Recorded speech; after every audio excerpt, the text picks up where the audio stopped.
need more action. You know what I did? Fired up Profit X, Ryan. It is the peer-to-peer sports exchange available in 40 states, including California. Shout out to California. And the other reason I was going big was because I wanted a big Eagles money line, and I was looking around, and Profit X had the best price because it's an exchange, which is great. So instead of betting against the traditional book here, and we love Circa, but of course, highly recommend getting an exchange available in 40 plus states. So great chance that if you're listening to this, watching this right now, Profit X is available in your state. And I mean, you're crazy not to have Profit X as one of your outs here. And you get better odds, up to 10 to 20%. And even better, when you use the promo code VSIN, you earn 2% back on every play for your first 30 days, up to $300 in profit cash. Promo code VSIN, new user offer. Make sure you download Profit X, use that promo code VSIN. Kramer, there's a lot of people talking, oh, that was such a bad beat, but it's a great, on the other side, it's a great beat. What is a great beat you've experienced, you've witnessed in the sports gambling space? I was going to say the Shedeur getting drafted by the Giants would not be a good example. Now, Ryan, are you gonna emotionally hedge? Right now, you should take, as soon as they offer that market, Shedeur to the Giants, just in case. Yeah, I will consider it. I will say there's some reporting that is generally, accurate enough in the offseason that suggests that he's certainly on the list of players that they like. So, but you're number one for the Giants at 3, Cam Ward. Okay, and I think it's reasonable. No, I think Cam Ward's a good prospect. Certainly some questions for a quarterback that high, but also you saw a lot of good stuff from him. And again, also a guy started at Incarnate Word and worked his way up, which I think matters. Will Levis needs another tackle. Maybe get an offensive lineman, but they need a quarterback. And now, the Browns are going to have to replace Myles Garrett, and they've already signed Kirk Cousins by this point. So I've got it all figured out, Sean. All right, you want to talk about a good beat? Great. Well, not a good beat. Give me a great beat. Well, a good beat is something good happening during the game, and you realizing you've won a bet, aka the inverse of the bad beat. A great beat is when it happens more than 24 hours later, as you're just reconciling what happened in the Super Bowl, and you realize, oh my goodness, Kenny Pickett had an incomplete pass in the Super Bowl. Amazing beat. I know that there was a lot of sharper edges out there who called this one of the bad beats of the Super Bowl. Disagree completely. My pocket is thicker and fuller thanks to Kenny Pickett. I don't think I've ever said that before, although he was a Mike Tomlin quarterback. No, Kenny Pickett. He's filled our pocket before. As much as he's kind of probably his starting days are numbered in the NFL, he was always great against a number because he was on the Tomlin Steelers team. If you don't recall from the Super Bowl, the over 2.5 passes thrown or over 2.5 players to attempt to pass usually comes on a trick play, a running back, a receiver. But in garbage time, that was so not only one to get to garbage time in the Super Bowl, which for at least recent years has been pretty rare. Kenny Pickett does see some sacks. They're running the clock out. They go for it on 4th down. And so it being 4th down, there's no value in, so they run it the first 3 downs. It's 4th and 6. There's no value clockwise in running it there anymore because obviously if they don't get it, it turns over. So they let Kenny Pickett throw a pass on 4th and 6. I had a couple cocktails. I was already in celebration mode. I totally forgot about this. But Kramer, you were on over 2.5 players and didn't realize it, I'm sure, at the time. No, I think it might have been Tuesday morning. I walked into the office and was like, I immediately went to which fortunately I didn't shred it yet, but I had a process where I separated the winning tickets and the losing tickets, and the losing tickets were just in a pile on they're actually still in that pile. Well, some of them I've shredded some for content, but I went back through and I was like, oh my goodness, I had a winning ticket in the losing pile. A great beat. Amazing beat. Ryan, I'm going to go back. Maybe we change the name of the segment to Mazing Beats. Mazing? Is that like Mazing? Amazing. Okay. Anyway, maize and blue. Well, you're. You have children that are young, Ryan. So no, I don't know. Is that like a hip thing? I'm not hip. I definitely don't speak their language. This is bruh. Yeah, I was hanging out. Say bro. I was hanging out with a young person and said bro to his bro to his mom, and the mom just goes, do not call me bro in this house. It is funny. It's the moments where I make fun of my wife for sounding like my mom, where it's like you have this moment where the kids go, bruh. And, they, of course, the woman in the house just, you do not call, we are your parents. This is ridiculous. I am your mother. Sorry, bruh. Sorry, bruh. All right, let's go back to, I was on the Miami Heat a little while ago. Miami Heat the Oklahoma Thunder. They were playing the Miami Heat. I got the number at 14. And it ended up closing 13.5. All right. Doesn't half point of value. That's not going to be CLV. Some would brag about that. Some would, but that's non-neutral CLV. No, I didn't. I wasn't on the good side of the CLV. Starting the fourth quarter, the Miami Heat were up 10 points, 93-83. And I'm laying 14 with Oklahoma City. So it seems. And thank God this wasn't a paper ticket, because I would have already ripped it up. Seems like the win probability is low. To start the fourth quarter, Ryan, this is insane. They go on a 24-0 run to start the fourth quarter. Professional basketball? Yes. So it was 93-83. They get it up to 107-93. It's almost impossible. So they're up exactly 14, and then wouldn't you know, it ends up Bismack Biyombo missed the 3-pointer for Miami, which would have backdoored it. No, I get the amazing push. It was an all-time great beat by me, right? Not even a winner. No, when you're down 10 points in the fourth quarter and you're laying 14, thank you, gambling gods. That was a great beat. NBA fans love to talk about how bad college basketball is. Come on, man. Well, and it's even hard to say bad or great beats in the NBA because 20-point runs can be the thing, but 24-0 to start the fourth quarter, that's crazy. We will be talking NBA picks. Host of the NBA Gambling Podcast, Scott Reichel, when we return.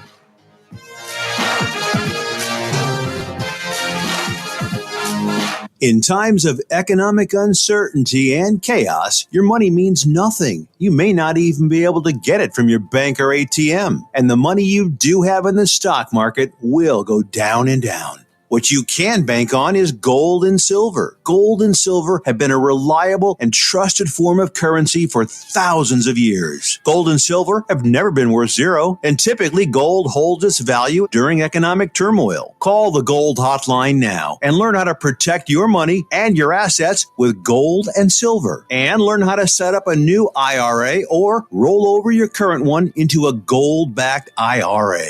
Protect your money from the next market crash. Keyboard Cat, Hamilton the Pug, and Toast Meets World. These are some of the internet's most beloved pets, and they all have one thing in common. Their stories started in a shelter. Start your story. Adopt a dog or cat today. Visit theshelterpetproject.org to find a pet near you. Training that pet to play the keyboard, that's optional. Start a story. Adopt a shelter or rescue pet today. Brought to you by Maddie's Fund, the Humane Society of the United States, and the Ad Council. Okay, what are you wearing right now? Nothing. That's right. So mommy's going to teach you how to dress yourself. Underwear always comes first, name tag at the back, then pants, then shirt. Get the first button in the right hole or you have to start all over. Socks going first, then shoes, right on right, left on left. With shoelaces, just take the ends, cross them over, switch the loops. The rabbit goes down the hole, pull tight, and you're left with bunny ears. Got it? Why are your pants on your head? Most parenting is hard to do in just 2 minutes. But 2 minutes twice a day making sure they brush their teeth is easier, and it could help save them from a lifetime of tooth pain. Visit 2min2x.org to find out more. A message from the Partnership for Healthy Mouths, Healthy Lives, and the Ad Council. How's it going? I'm having a stroke. Are you going to shake my hand? I'm having a stroke. Wow, you're not even moving your arm. I'm having a stroke. When someone is having a stroke, they may not be able to say it with words, but their body language will tell you loud and clear. Look for FAST. F, face drooping. A, arm weakness. S, speech difficulty. T, time to call 911 immediately. Know the sudden signs. Spot a stroke fast. Visit strokeassociation.org. Brought to you by the American Stroke Association and the Ad Council. The storks are bringing me a baby brother. We can do this together. All right, let's go. Storks know how to keep kids safe. Do you? What? Oh my gosh, you don't know. I know. You don't. Oh man, you laugh when you're uncomfortable. No. Making sure your child is in the right car seat is one of the steps to safer travel. I will rock this. You will rock this. To know for sure that your child is in the right car seat for their age and size, visit safercar.gov/the right seat. Cool. Very cool. Brought to you by the National Highway Traffic Safety Administration and the Ad Council. Hey, let me ask you something. Would you seat your 3-year-old child on a windowsill? Would you seat them beside a lit fireplace or by the deep end of a pool? One last question. Would you seat your child in a car seat that's not correct for them? Car crashes are a leading killer of children ages 1 to 13. Secure their future. Seat them in the correct car seat. For more information, visit safercar.gov/the right seat. A message from the National Highway Traffic Safety Administration and the Ad Council.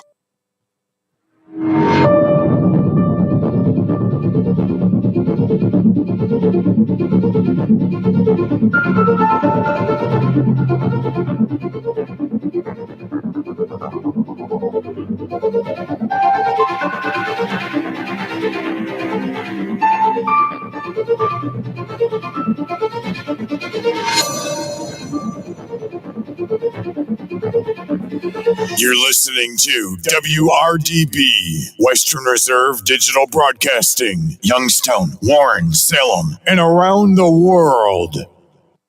Catch all of the spring and summer action of Cleveland Cobras minor league football on Western Reserve Radio. Follow the Cobras as they compete against teams from around the region in pursuit of a Tri-Point Football League championship. And if you're looking to continue your football career after high school, college, or even the pros, or to be part of the Cobras staff, go to Facebook at Cleveland Cobras Football or contact owner Jesse Caldwell at 330-416-3442. Be a part of the excitement of Cleveland Cobras football. In the small town of Elmira, New York, a boy was born into an all-American family. The odds of him achieving his dream in the fashion industry? 1 in 23 million. The odds of having a child diagnosed with autism? 1 in 68.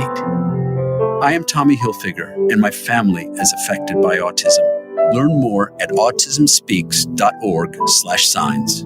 Brought to you by Autism Speaks and the Ad Council. Welcome to Calvin's Barbershop. You all got to see this. I don't even want to know what you're looking at on that phone. Well, you should. I was learning about the dangers of high blood pressure and that we need to get ours checked regularly. High blood pressure can increase the risk of heart attack or stroke, but this text program can help keep it at a healthy range. Just text Barbershop to 97779 to sign up. I'll get right on it as soon as I'm done with this baby panda video. Text Barbershop to 97779. A message from the American Heart Association and the Ad Council.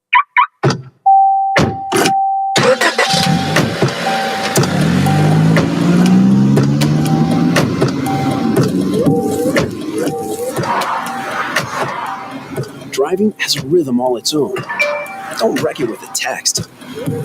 Before you get behind the wheel, silence your phone.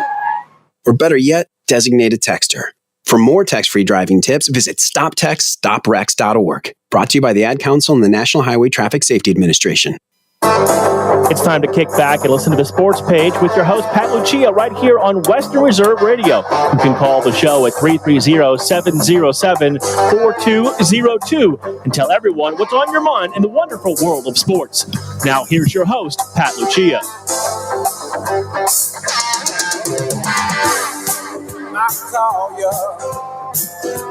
Saturday morning sports page, Pat Lucia, 330-707-4202. Jim Craven filling in for Dave Clark for a little bit as Dave is on his way in. Dave's running about a half hour late. So we got a lot to get to, though, in the wonderful world of sports, no doubt about it. We got obviously the NBA. Now they're over the All-Star game that nobody watched and the All-Star weekend nobody cares about.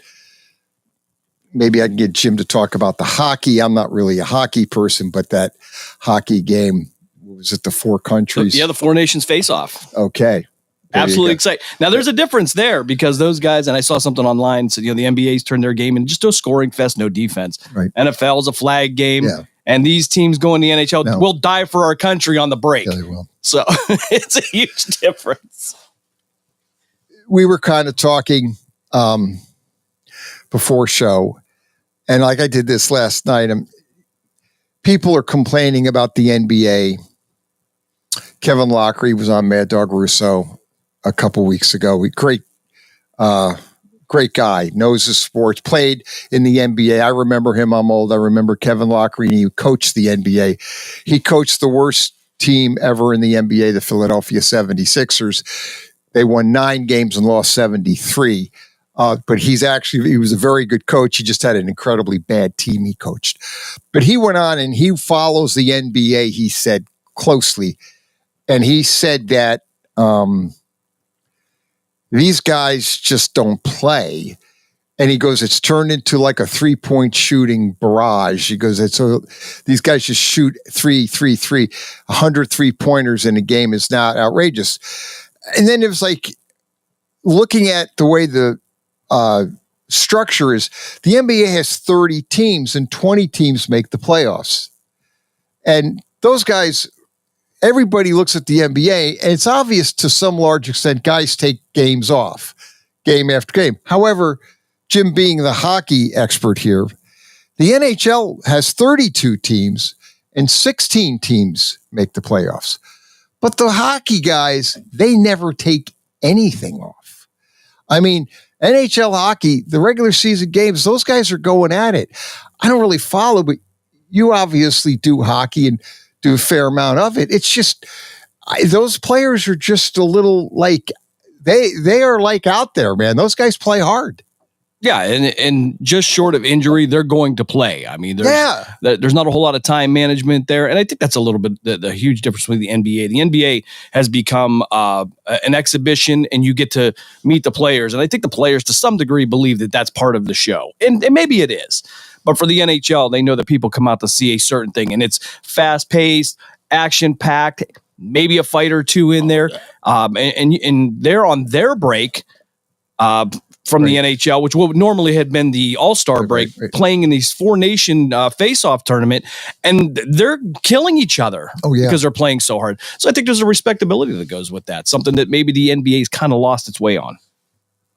Well, you were talking, I think there was a Boston Bruin player, some guy had called and said he got hurt during this 4-country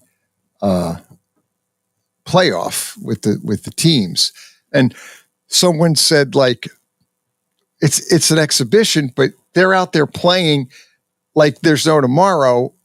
And he goes, in the NBA, well, even NFL football, we talked, they don't even play that all-star game anymore. I remember years ago when the college all-stars played. The NFL, this is back in the 60s way, obviously. I remember seeing the video on that. Yeah, you'll see the video. I was a kid growing up. I remember watching that game. And that was always an interesting game. There were a couple seasons that the college all-stars did beat the NFL champions. But the point is, now they did away with that in the mid-70s. And ultimately, then it kind of turned into now it's just basically flag football because the players just won't get hurt. Yes. There's way too much money involved. So bottom line is that's behind. But when I just was looking at it, I was breaking it down, and there's all this discussion about like the NBA, the ratings are way down. They're not going to be on TNT anymore. Next year, they'll be I think ESPN and NBC is going to have it on streaming. And on Peacock. Yeah. Peacock. So they're going to stream all the games. Prime will have it. So, but it won't. TNT, I believe now there was a lawsuit involved. I'm not sure they've got that worked out, but the whole bottom line, it is moving over. But from what I understand, the show of Shaq, Charles Barkley, and Kenny Smith and Ernie, they're moving over to ESPN. So they're going to still be doing the pregame and halftime shows that everybody loves to watch. In fact, there are people that actually would rather watch the show, watch those guys, and Shaq and Charles kind of trade barbs than actually watch the game. Yeah, they do a great job. And I wasn't sure they were going to go over to ESPN. There was some talk, and the way they were talking at the end, right? We might not be here, this and that. So that's great to see. But I think as far as the NBA players go, I think there's a lot of respect being lost now for the viewer. The money that they make, And people go to see the talent that they have. Yeah. And when you're backing off and you're slacking and you're just put a half-hearted effort in it, there's an anger there. Now you see the hockey players on the other hand, if an NBA player gets a pulled hamstring, NFL player gets a pulled hamstring, it's tightening up this and that, they're done for the game. No, they aren't. A hockey player goes and gets 16 stitches above his eye. Yeah. He's back in the third period because that's what you do. You give everybody their money's worth. You work hard. And I think there's a respect for that. I mean, hockey's really, especially with this Four Nations tournament, has really become something. But you look at Brady, or was it one of the Kachuk brothers that were injured, and I can't remember which one, but he took the game off against Sweden last week just so that he could be prepared to take on Canada in the championship game. So they treat every game as if it's the most important game. And I see that from a front office aspect and a team aspect with the Youngstown Phantoms. Those guys can be on the ice, they're going to be on the ice. There's no question. But even from a high school level, there's a level of toughness and commitment I think that we've lost in other sports. Yeah, that hockey seems to have and always has. And the hockey players are not paid like the NFL or not, and it's clearly not like the NBA players. The NBA players and what they make is just absolutely blow your mind craziness. When Jimmy Butler signed a 2-year extension, 40 some odd million a year. I mean, they are making like 30, 40 million a year of the stars, but even the guys on the bench are making, the average run of the mill backup's making 4 or 5 million, guaranteed money. That's the other thing with in the NFL, in the NBA, the money's all guaranteed. Now they may cut the player, but they have to pay him. They got to work that out, but the players always get paid. And that's what I think a lot of fans are mystified. And the other thing we talked about is that 20 teams make the playoffs in the NBA. The other thing, they're not going to go back. Like there's always talk to players, like NBA, they play 82 games. People, they don't need to play 82 games. They're right. Baseball plays 162 games. That's correct. They don't need to play 162. They need to change. They shorten seasons. Guess what? And never happening. I don't like to use the word never, but I got news for you. It's people, it's revenue and owners. The building, they need the concessions. They want the parking. They're never going to cut back the number of games these teams play. No, and these networks, with what they're paying for these games, they want the games and they want more. Exactly. The NFL, it doesn't matter where you play it, when you play it, those are ratings. So right. They're never going to cut back. So this talk about, especially with the NFL, when we were talking about adding that extra game, cutting out a preseason game, there was a big to-do with the union. It was going to happen. You knew it was going to happen.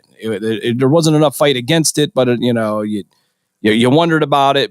But no, there's and it's a lot of wear and tear on their bodies. Make no mistake. Oh, yeah. I mean, they're taking a beating, especially in the football realm when you're starting in July in training camp, and then you're making your way all the way possibly to January. You're taking a beating, and I think for in a lot of instances that money's well deserved because some of those injuries you're never going to recover from. You're going to manage, but you're never going to recover from. So, but I would like to see them get back to a little bit more serious format with these things. Maybe a little fewer teams in the playoffs to make it that special, unique thing. But when you're 20 out of 30 teams, I mean, that's 66%. Good chance you're going to make the playoffs.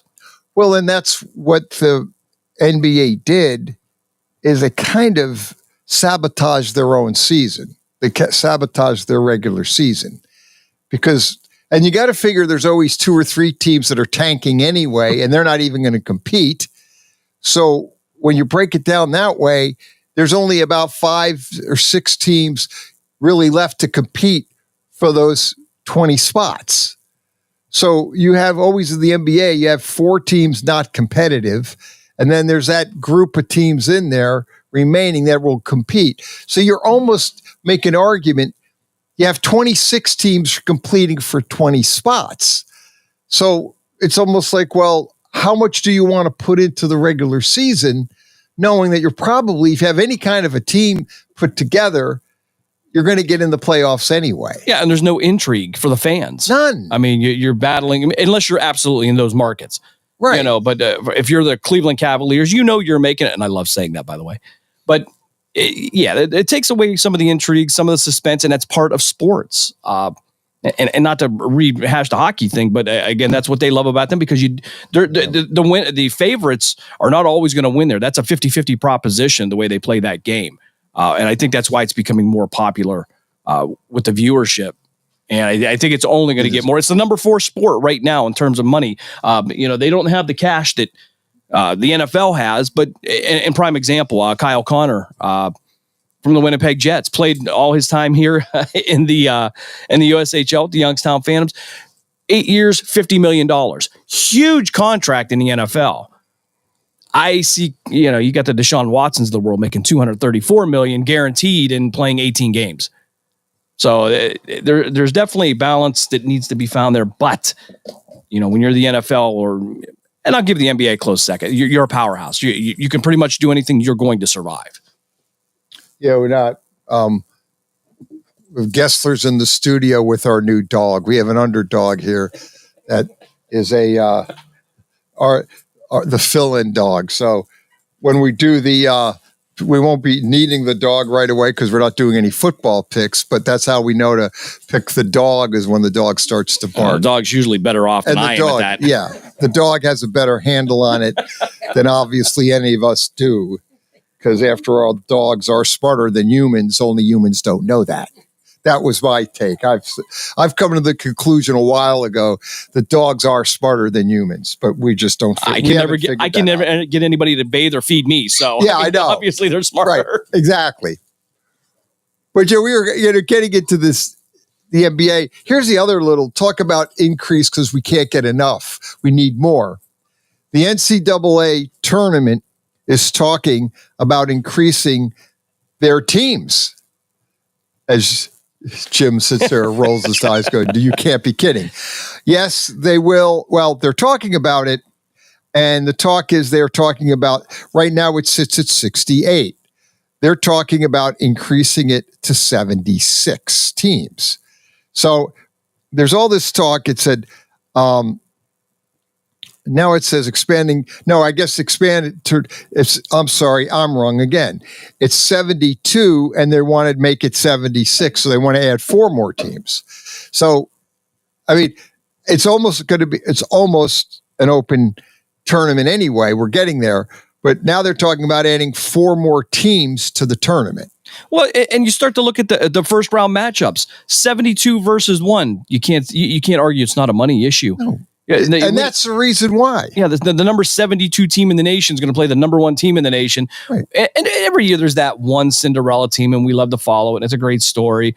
But in all reality, I mean, is number 72 have a real high chance of winning that tournament? And the answer is no. No. So I think you're taking away the quality, at least of the first round. Not only are you not taking away quality of the regular season, maybe your conference championships are important to you, but now you're starting to water down the tournament itself, because number 1 versus number 72, it's a 110-54 game, and that's tough to watch. And that's probably almost the beauty of it, is there's people, the 16 seed playing, they have the play-in tournament, then they set the tournament. And that's realistically where the tournament, for the argument, is 64 teams. They have that play-in tournament the first 2 days, where all those I believe there's 8 teams that play, and then to get the other to solidify the 64. But now they want to add 2 more teams to that play-in tournament, so they could keep adding on to this thing, because they want to make it more interesting for those other schools, bubble teams. And you're always going to have arguments of teams not getting in and not getting, getting bounced out and not getting in. But the bottom line is they're looking for money. And it's the same thing with college football playoffs, where they're going to get to, they're 12 now. And next year, not this year coming up, the year after next, it'll be 14 teams. They're already talking about expanding the college. And there's people complaining that it shouldn't be 12, that they need to make it 8. But I got news for all those people out there. That's the toothpaste is out of the tube here. once they get to 12 to 14, they're never going back. Those bowls have become a lot more important now. Right. But I think that the 1AA side of this has had it right for many years. They've done well, but I can't speak for everybody on this, but I think they did a great job with these playoffs. It was phenomenal. Thought they did too. Now, of course, we're from Ohio. The Buckeyes won. Yeah, it makes it great. But I think they did a wonderful job broadcasting. The games themselves, for the most part, they were competitive. Few issues, but the beginning, the only thing that they probably did wrong, if I want to be that critical, is the matchups. The seeding was a little off. They could have worked on the seeding a little bit better than they did, but I'm not complaining. I would rather see the 12 teams in playing games that mean something. I don't ever want to go to, I don't want to have four. I don't want to be 4 and 5 argument. I would rather have 12 or 13. Yeah, but you're talking 2 and 3 lost teams at that point. Yes, you are. I think it's a better argument to have there than the number 4 and 5, where it's Georgia and Ohio State battling for that fourth. So I think they've gotten it right. I think there's teams that can't, but there's a 12 seed out there that can win that. There's a 6 seed out there that can win that. So I think that still makes it more intriguing and more quality for college football. Oh, no doubt. And Ohio State was an 8 seed. And last year, they would have not been in. But under the new format, they were able to get in with the ugly loss to Michigan. They got in and they rolled the table. And they had the hardest path to the national title win. They beat Tennessee at home, an SEC school. They went out and beat Oregon in the Rose Bowl, the number 1 team in the country, and they convincingly. And ultimately, they beat Texas and then Notre Dame to win you can't argue that, they had an easy path. They had actually the hardest path to get and to win the final. So you can't say that. And they won their 4 games and convincingly won 4 games, even though Ryan Day wanted to kind of almost give us a little heart attack there when he was starting out a little too conservative against Notre Dame and almost left a little crease in the door there open. And it could have got interesting, but they got kind of bailed out with the big pass down to Smith that basically sealed the game for him. They kicked the field goal, and Buckeye fans were able to take a sigh of relief and relax. A game they were clearly ahead of and controlling. But again, Ryan Day got a little too conservative at the end. But bottom line, he's there. He got his extension. I believe his payout now to get rid of Ryan Day, if he loses next year to Michigan, is $80 million. Yes, and he went from being on the hot seat to being the hottest thing in college football. But for 16 teams, I think it's going to be a perfect number there. And that's going to, number one, if they don't give buys, that's going to force number 1 and number 16 to play. So nobody's going to get that bye. And I believe, if I'm not mistaken, all the teams that had the buys lost. Exactly. Obviously they did, because Ohio State didn't. Yes, they did. Not much to be said for the buys when you have that much time off anyway. Exactly. So that 16-team format might be beneficial to everybody. It's going to give you more teams, more games, more money. And of what I just said there, more teams, the most important thing I just said there was right at the end. More money. Because that's what all this is about. This is all about the dollar. And now the ESPN will not have baseball after next year. 2020, this year, 2025, is the last year for ESPN to have Major League Baseball. They opted out of their contract with Major League Baseball. So this is the last year ESPN will give us the Sunday night games, and I think they had the playoff games there. This is ESPN's last year for the Major League Baseball. They're moving on from Major League Baseball. Evidently, they didn't want to pay $550 million or get out of the contract. They had the opt-out and they took it. So it is what it is. So baseball then is probably going to be looking for other channels, maybe another contractor. And they're really mainly now Fox and TBS. I wonder if they'll ultimately go to Amazon Prime, because that seems like where everybody goes. All these sports ended up Amazon Prime. I know the NBA was talking about Amazon Prime. And they're going to go to streaming and Peacock, and that's where they're going to put. And they're getting over $1 billion, even though their ratings are way down. The NBA ratings are really low, and this year significantly from last year. The All-Star game was only 4.7 million watched the NBA All-Star game. I don't know what the hockey ratings were. I'm sure it was better than that. But bottom line is the NBA ratings aren't good, but the way they're basically going to get around it is they're going to sell the package to NBC, because people are saying, why would anybody, with their ratings being so down, why would TV want to pay a lot of money for regular season games that no one's watching? Yeah, and I think that's going to give these networks and streaming services a lot of bargaining power. We're going to take your product on, but you're not bringing the best product, so you're going to have to give us the best price. And I think that says a lot about baseball right now, as a matter of fact. So, and if you're in the Northeast Ohio area, we're Cleveland Guardians fans, excuse me. So we're kind of isolated. It's a very market-driven game, as opposed to the NFL. We'll watch San Francisco and Dallas.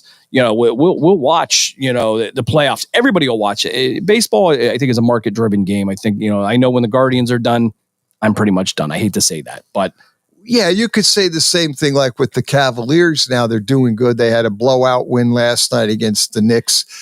They beat Knicks by 38 points. It was Thibodeau's worst loss as a coach. And I'm a Knicks fan, but it's one game. It's 82 games. I'm not really worried about it. But basketball, to a large extent, is also market driven.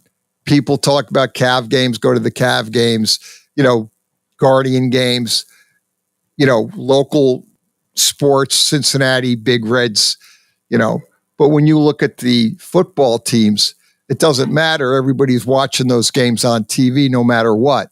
I mean, as a rule of thumb, if it's a Thursday night game, you have Amazon, you're watching it. Most people are. And that's why Amazon's paying that exorbitant bill for that. $1 billion. Yes. You're drawing that, especially late in the season, because as it winds down, people get thirsty for that. And I think that's why the UFL is going to start to grow at some point. It's just going to become all year long. I mean, nobody beats football. I mean, whether it's at the pro level or the college level, or even the high school level on Friday nights. Exactly, right here on Western Reserve Radio is high school football. But you're right. High school football is, like I always said here in Youngstown, there's 3 sports by order. NFL, college, and high school football are 1, 2, and 3 in Youngstown. And then I could make the argument that Cleveland, probably the Guardians, baseball might rank 4th. But around in this area, you have college, NFL football, college football, and high school football. And I'd even make an argument that I've got friends that actually don't watch the NFL as much as they watch high school. Yeah, and the argument now is, and there's like almost an internal battle now, is college playing football on Friday nights, because now you're taking away from our high school time. Right, and but Fox now is throwing that out there, as you're seeing college football on Friday night breaking into the high school football viewership. But I think, as a rule of thumb, high school football is obviously market-driven, specific area-driven. And you take Columbus, you take Cincinnati, you take Cleveland and Toledo, all the school, Akron, all those schools, they all love their high school football in Ohio. Yeah, and if we don't have a game on Friday night, people ask. They want to know why. Or, but the stands are filled. I mean, some more than others, but the OHSAA is now, it depends on football season to generate their revenue. So it tells you where that's not only in the state of Ohio, but Texas, Florida, everywhere. Well, Ohio, what is it? The OHSAA. Yeah. What did they do? They increased their playoffs. Remember, now it's been about 5 years. They had 8 teams. What did they do? People are up. Some people don't like that because they've opened up they've kind of made the regular season kind of worthless in some degree, but nobody cares. But people are all going to go to those games and watch their teams anyway, knowing they'll probably get in the playoffs. But that doesn't matter because they wanted more money, and they did it by doubling the playoff teams from 8 by region to 16. Yes, and it's one of those beautifully ugly things. Yes. You're going to go. If your child plays for in the 16th seed, you're going. Right. You're going to sell the stands out. Going. And they made the playoffs, but I haven't seen a whole lot of success for the 16th seeds. No. I've seen a couple of 14, 15s that pulled off first round. Pulled off a win. But nobody going deep into the playoffs. And it's no. I don't know if you talk to the Hall of Famer, Coach Gessler, he's not a big fan as well. No, he's not. Well, let's skip. We're coming up on break here. Let's see if we got a call in. Saturday Morning Sports Page, what's up? Hey, Pat, how you doing today? Hey, buddy. We're coming right up on our break. You want to hang in? Yeah, I got a couple comments for you. Good. Hold on for a minute. I got a friend. One of the callers calls in. Tim from Cincinnati's calling in. Outstanding. So we got a couple. I know I haven't had a chance to talk to him about the Super Bowl and a lot of other things. He's got a lot of comments to make. So there's our music. I knew we were on break. So we'll be right back after a real quick timeout. Western Reserve Radio.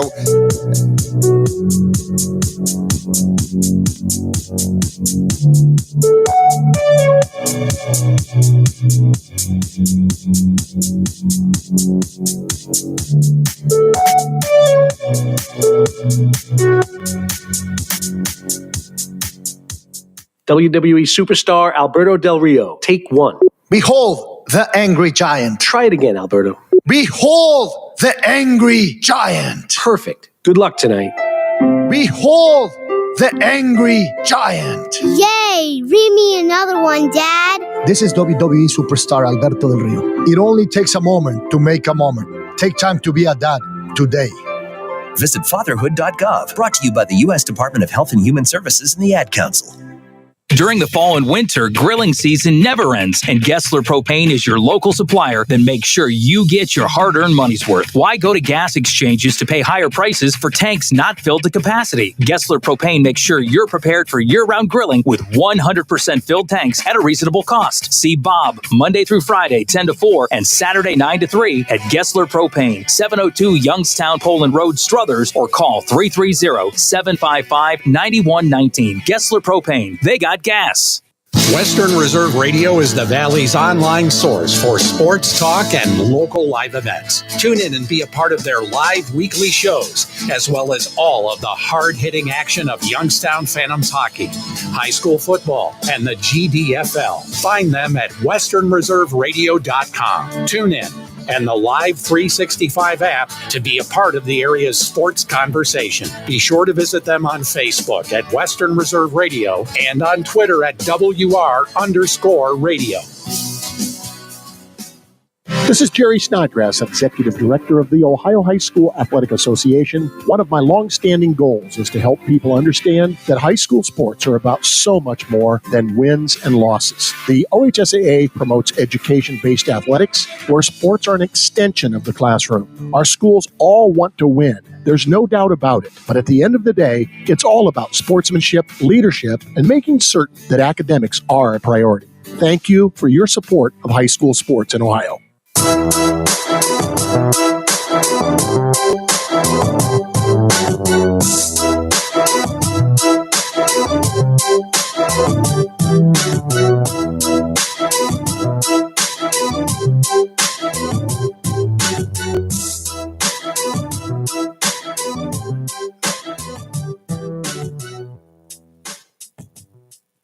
Saturday Morning Sports Page coming back. Let's go ahead and hit the phones right away. Hey, Tim, are you still there? Yeah, can you hear me? Yeah, I hear you good. Good. No, I just wanted to call in. I'm going to date myself a little bit here. I'm listening to the show here this morning, and I agree with a lot of what I'm hearing. But as I said, to date myself, I haven't watched an NBA game, I think, since Jordan Bird and Magic Johnson were playing. Probably haven't watched a baseball game probably since Pittsburgh beat Cincinnati during the We Are Family era. And that gets you to 79. Pay more attention to hockey because of just the fact of these players amaze me that you can play 82 games in a 7-month period of time and not sustain the amount of injuries and so forth that you see in the NFL. and yet these guys play in hockey. For instance, you take Matthews, plays for Toronto. Right. He makes $13.2 million a year, and I think he's the highest paid NHL player out there. McDavid is probably the best player out there at this point in time, probably making less than what that is and so forth. So when I see things like Dak Prescott, $240 million for a 4-year contract to play maybe 16 games, not get into the playoffs, miss half the games because of injury. It's no wonder nobody watches the NBA or the Major League Baseball anymore, because these guys don't put out the effort, I don't think, like these hockey players are putting out. Yeah, and I'll give you an idea. You were bringing up about like you get like Dak Prescott, NFL he's getting $60 million a year. Jerry Jones just signed him to a contract extension, and let's call it, he's definitely not a top 10 quarterback in the league. I might make it. He might be top 15, if that. You could argue that, but I'll give you also the idea. You're talking about like the hockey players, the average getting over like. I always kind of compare hockey and the NBA because they play at the same time. They play the same, like you said, the hockey plays like what?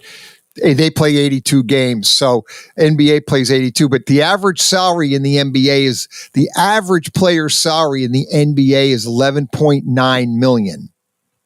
So they're making a shade under $12 million, and yet you have guys load management, not playing, taking game after game off. I don't follow a lot of hockey, but from just talking to people that do, the hockey players never take any games. Those guys go out and they play no matter what. They just go out and play if they're hurt. I mean, well, if you watch hockey, I know some of those guys get hit, they're bloodied, they get stitches, and they're back out there in the same game. And in the NBA, and even with baseball, like I think of Giancarlo Stanton for the Yankees, he pulls a hamstring, he's out 6 weeks.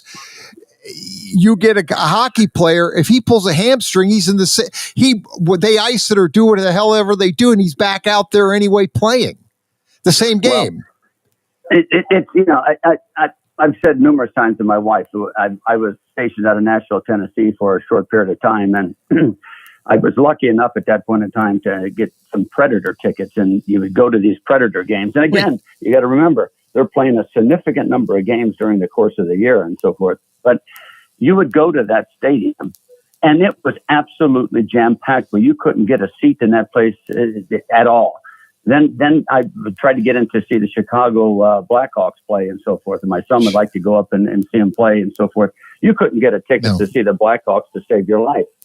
Yet I sit there and I watch these, well, I haven't watched any of them, but if I've flipped the channel and happen to see one of them, you see a baseball game, a basketball game with the NBA or Major League Baseball, there's nobody in the seat. No. There's nobody there. No, they don't. If you look at a lot of your NBA venues, and sadly, baseball has the same problem, is you look at some of the games. Now, baseball is getting their attendance has, I believe, increased because they've did one smart thing. They have a pitch clock that has sped up the game. So I'll even have to admit, I'll watch some baseball games this past year because of the pitch clock made it watchable, because the game is moving at a nice pace. But unfortunately, like I have to say, the NBA, I don't really pay attention to the NBA that much until the playoffs. And then I watch the playoffs. I watch how the teams do. But now it's basically a college basketball I'll watch. But as you get with the NBA, I just don't really follow any regular season. I'll check the standings just to see what teams are doing, but to sit and watch a regular season NBA game, I just don't do it.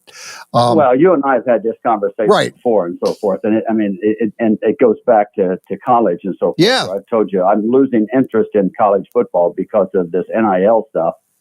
and it's ruining the game. And so therefore, while I still watch it, because I still think these kids play. Well, some of them do, not all of them. Some of them play to see how much money they can get and move on to 3 or 4 different colleges in their lifetime. Right. Others, though, they sign on to a team and they play for the love of the team and so forth. But we're seeing less and less of that happen. So your comment earlier on in your program and so forth about high school, yeah, I would pay more attention, I think, to high school football, as you very well know, than I probably do anything at this point in time, because I see 22 kids out there playing their hearts out, because they love the game and they love the fact that they play for their particular school and so forth. I get more entertainment and enjoyment out of watching that than I do any of the college or professional sports anymore. And you're not alone. I've got another good friend that actually would tell me he would rather watch high school football than NFL football. He's still college because he's a big Notre Dame fan, but he's even said, I don't have nearly the passion I had years ago for ND. I still like it, but this is when Kelly coached the team. He really did not like Brian Kelly, and he told me that. He goes, he's a good coach. I said, I just dislike Kelly on every level. But getting back to, he liked high school football. He goes, the kids, it's just more pure. The kids are playing for the love of the sport.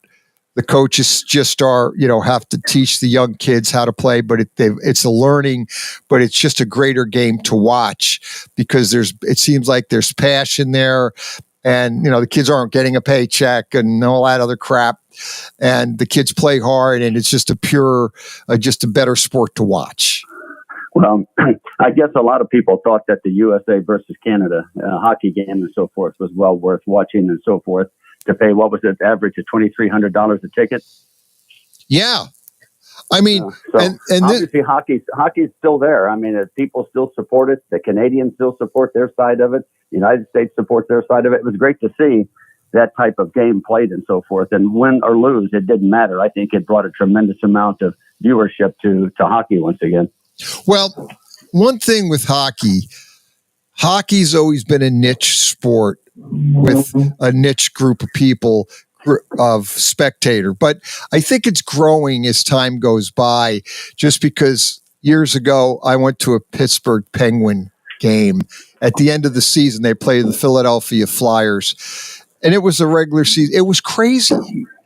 Pittsburgh, the fans in Pittsburgh love the Penguins, the hockey, and it was like you would think they were playing Game 7 in the Stanley Cup, because the fans were going crazy. And this is just playing Philadelphia Flyers, who's their big rival in interstate.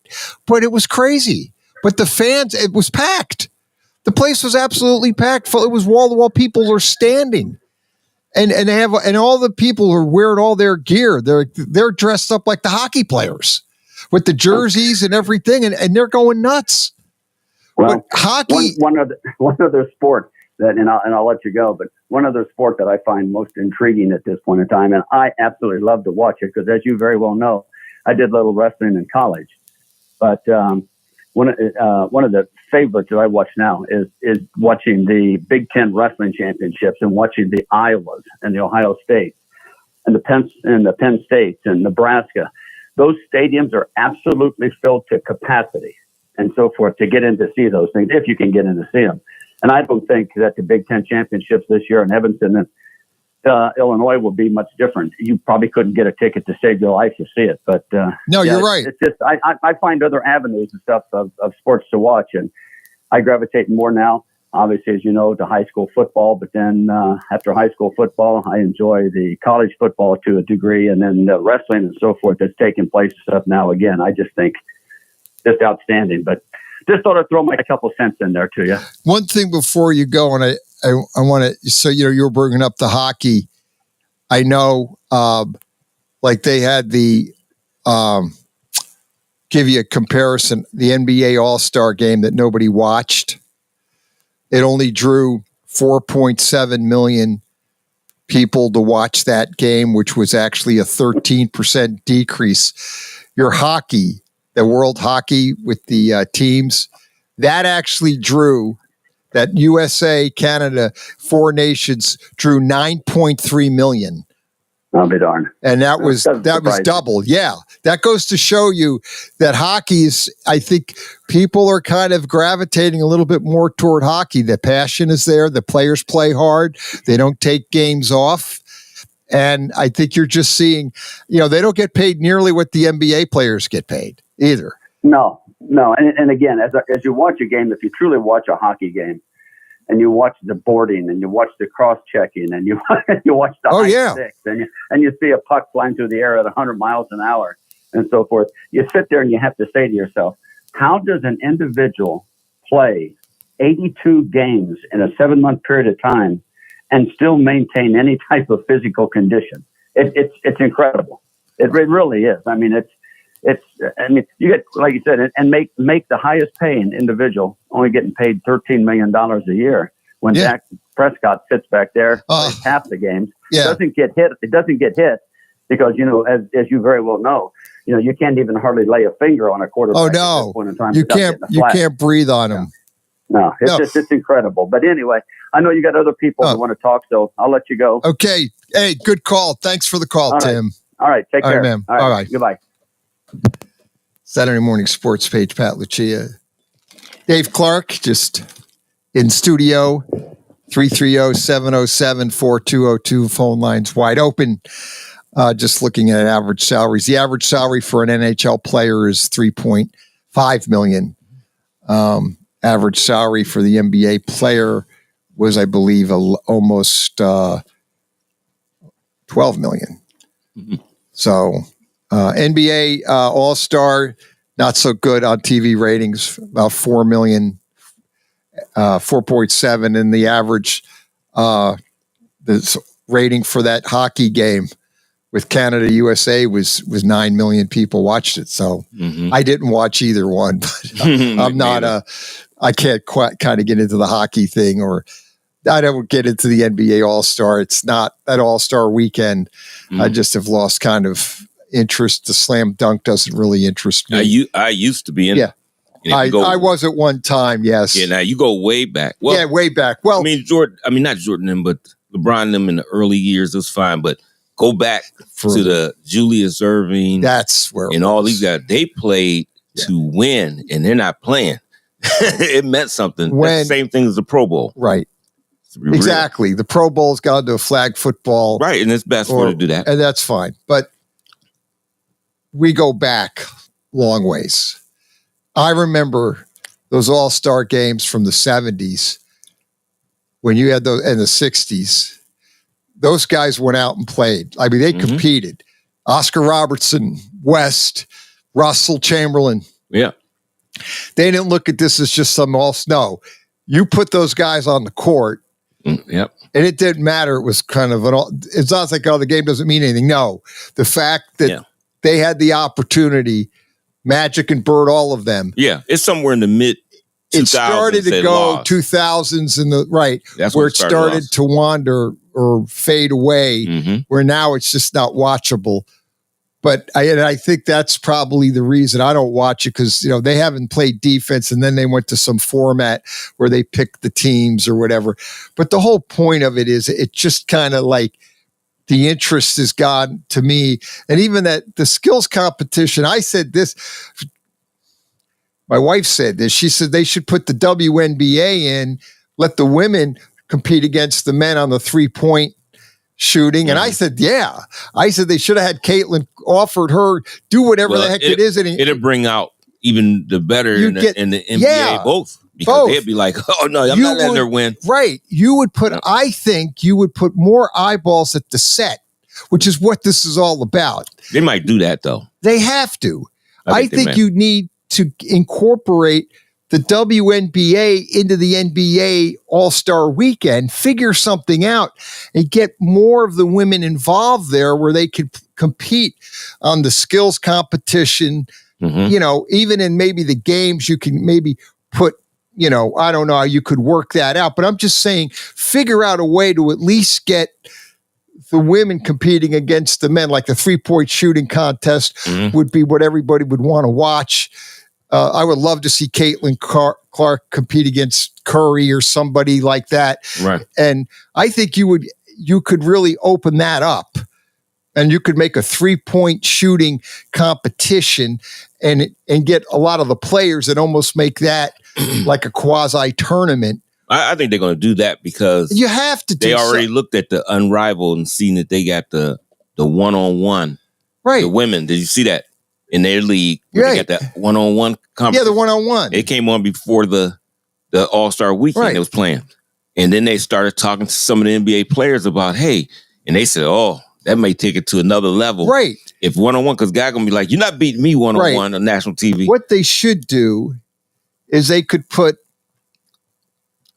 the men and the women, let them compete against one another on the 3-point shooting, but then do a one-on-one with the men going one-on-one against men, and then the women going one-on-one. Yeah. But they should incorporate the WNBA kind of in with the NBA.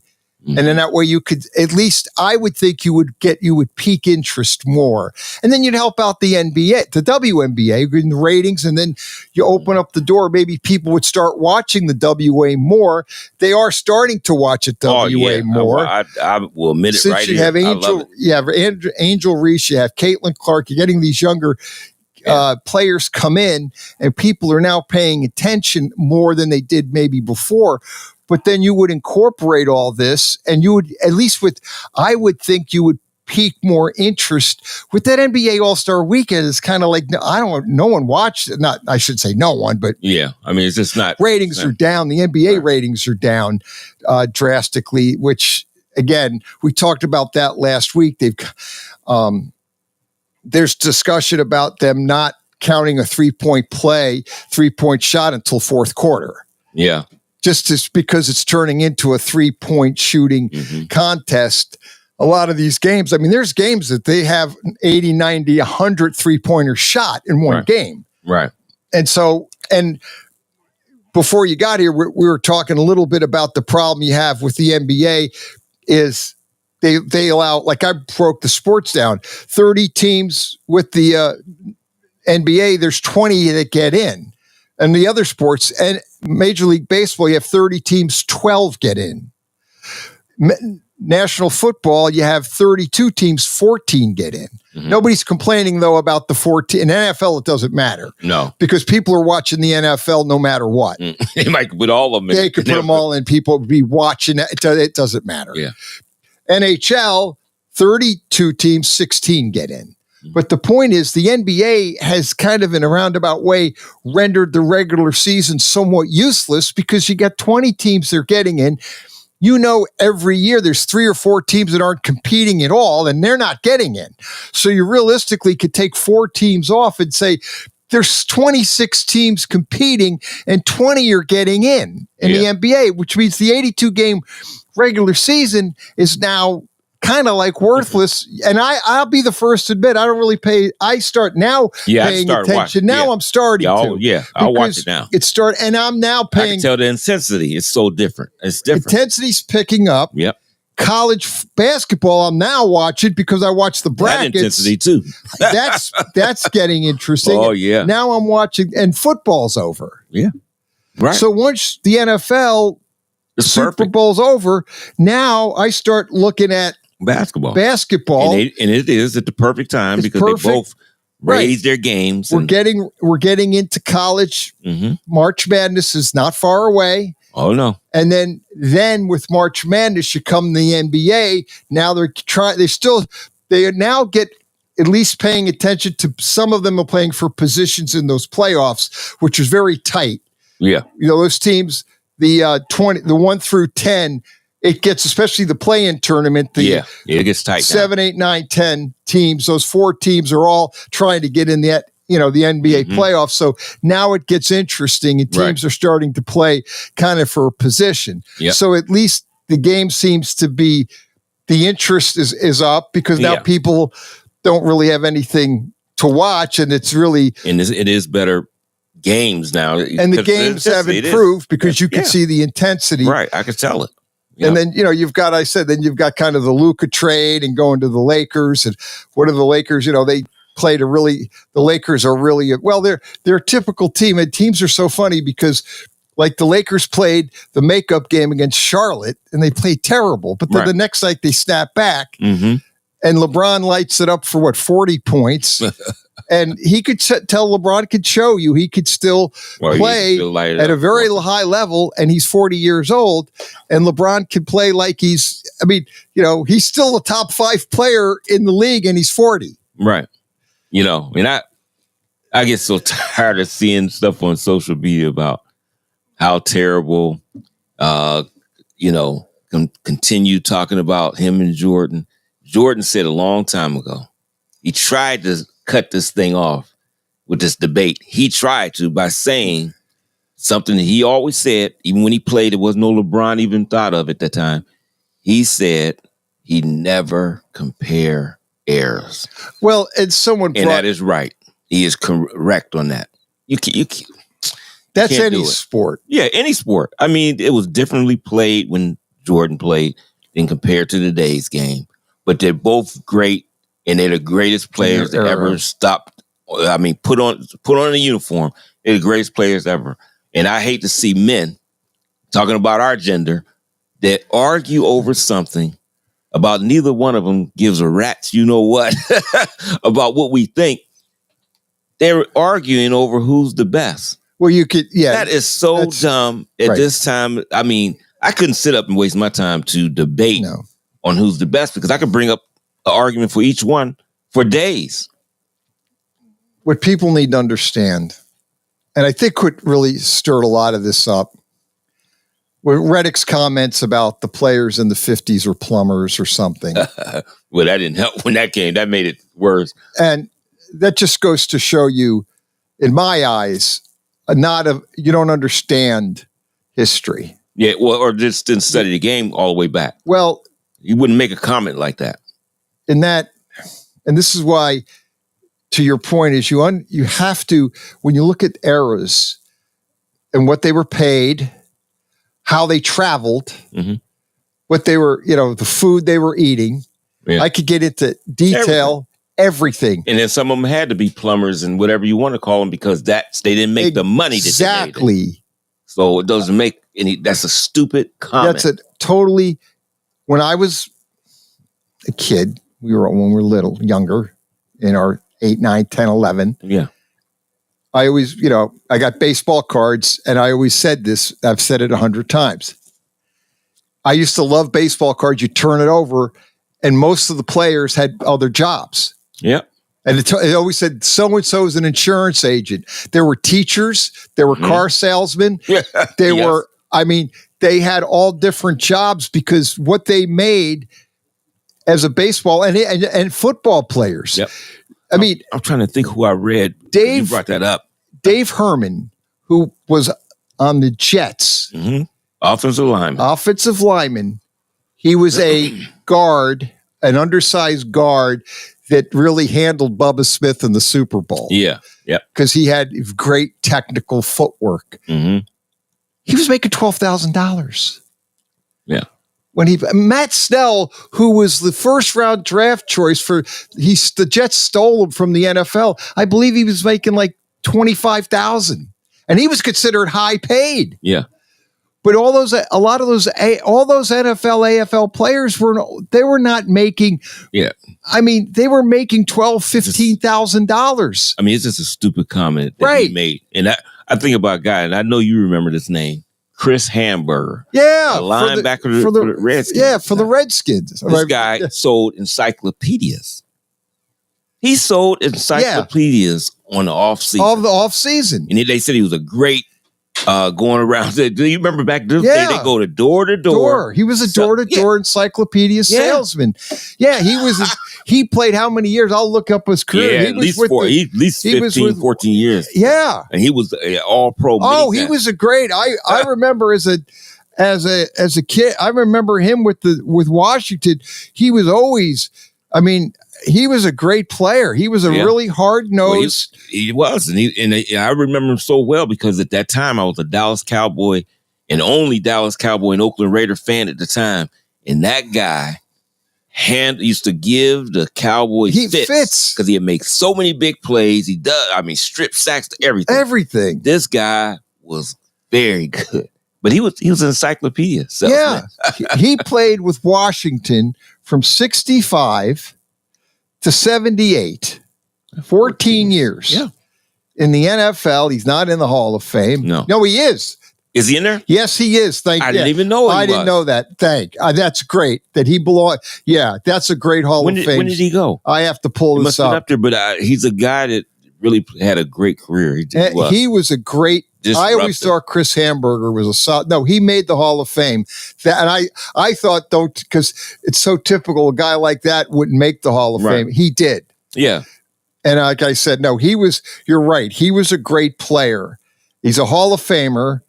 And bottom line is, I have to find out when he made it. But bottom line is, I'm so happy, a guy like that, because he played a lot. He played 14 years with Washington, and he was the Giants' worst nightmare. Yeah, and I love the Hall of Fame. We went there, go there a lot. But the thing that irritates me is we talk about this. Hamburger, and we thought he should make it. I mean, a guy, they say he's in there. Yeah, he but then I deserves sit here that. and think about a guy like Clay Matthews. Clay Matthews is another guy that belongs in the Hall of Fame. That's and insane. He's not. He's know not that. in it. No, he's not in it. I can't figure out why. Do your requirements change every time? I mean, no. There's no way he shouldn't be in there. 2011 is when he went. 2011, they put Chris Hamburger in. Finally, they waited to 2011, but he's alive and he's in, and that's a good thing. A Saturday morning sports page back after this.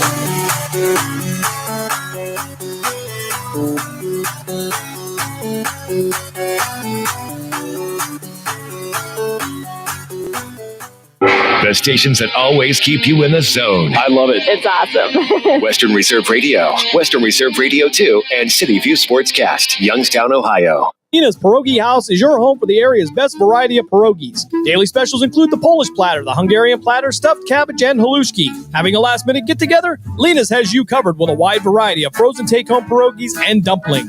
Go to Facebook at Lena's Pierogi House to see the weekly lineup of available flavors for dine-in or carry-out. Catch the best at Lena's Monday from 10 a.m. to 4 p.m. and Tuesday through Friday from 10 a.m. to 8 p.m. 20 North Main Street in Hubbard, or call 234-254-8532. Hey, let me ask you something. Would you seat your 3-year-old child on a windowsill? Would you seat them beside a lit fireplace or by the deep end of a pool? One last question. Would you seat your child in a car seat that's not correct for them? Car crashes are a leading killer of children ages 1 to 13. Secure their future. Seat them in the correct car seat. For more information, visit safercar.gov/the right seat. A message from the National Highway Traffic Safety Administration and the Ad Council. Catch all of the spring and summer action of Cleveland Cobras minor league football on Western Reserve Radio. Follow the Cobras as they compete against teams from around the region in pursuit of a Tri-Point Football League championship. And if you're looking to continue your football career after high school, college, or even the pros, or to be part of the Cobras staff, go to Facebook at Cleveland Cobras Football, or contact owner Jesse Caldwell at 330-416-3442. Be a part of the excitement of Cleveland Cobras football. In the small town of Elmira, New York, a boy was born into an all-American family. The odds of him achieving his dream in the fashion industry? 1 in 23 million. The odds of having a child diagnosed with autism? 1 in 68. I am Tommy Hilfiger, and my family is affected by autism. Learn more at autismspeaks.org/signs. Brought to you by Autism Speaks and the Ad Council.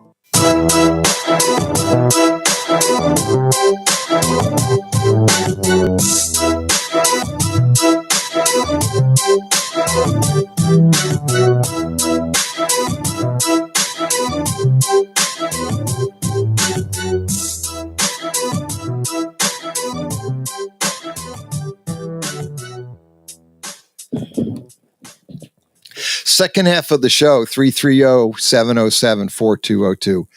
Irish Mike sent me a text, said that we're talking about football players and having other jobs. And I do remember this Rosie Greer, who was with the Giants and then the Rams. In a singing group.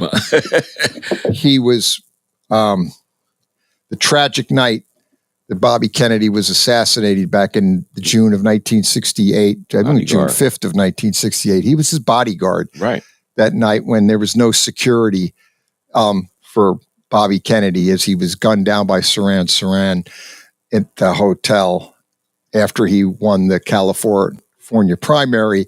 Many people believe he would have gone on to win and been our president in 1968, only to be tragically shot and killed by Saran. But Rosie Greer was his bodyguard back then. And I remember that. I remember that night, that day. I remember because I remember as a kid waking up, hearing and then going down and watching it on TV being totally like freaked out. I was, I believe at that time, 12 years old. I do remember stuff. So, I still remember John F. I remember John. Guy there, you were little. I still remember that. I remember sitting in front of that TV. Yes. And watching that. I was 7 years old. I was in second grade. Actually, it would have been probably, it was November of, I was 7 years old. I was in second grade. I was where I sat by the wall. Kennedy's picture was right above my desk. Okay. And I would come in every morning and look at it. Mm-hmm. And I thought, boy, John F. Kennedy's a cool looking guy. Yeah. I was 7 years old. And then I'll never forget the whole thing. I remember that day like it was yesterday. That's a scary thing. And like you said, you remember it. Yeah. You were little, but you still, that was the impact it had on you at such a young age that you were like, you remember that day. I do. Yeah. And those figures, I remember that. And then Bobby's definitely, and then Martin Luther King, because they were still close together. Well, Martin Luther King was basically assassinated in 68, April. Mm-hmm. Bobby was shot and murdered in June, not 2 months later, I believe. It wasn't even that far apart, right? Dr. Martin Luther King was shot April 12th of 68. I know Bobby Kennedy was shot June 5th of 68. They were both assassinated within less than 2 months apart. And I do, because I remember Bobby Kennedy was in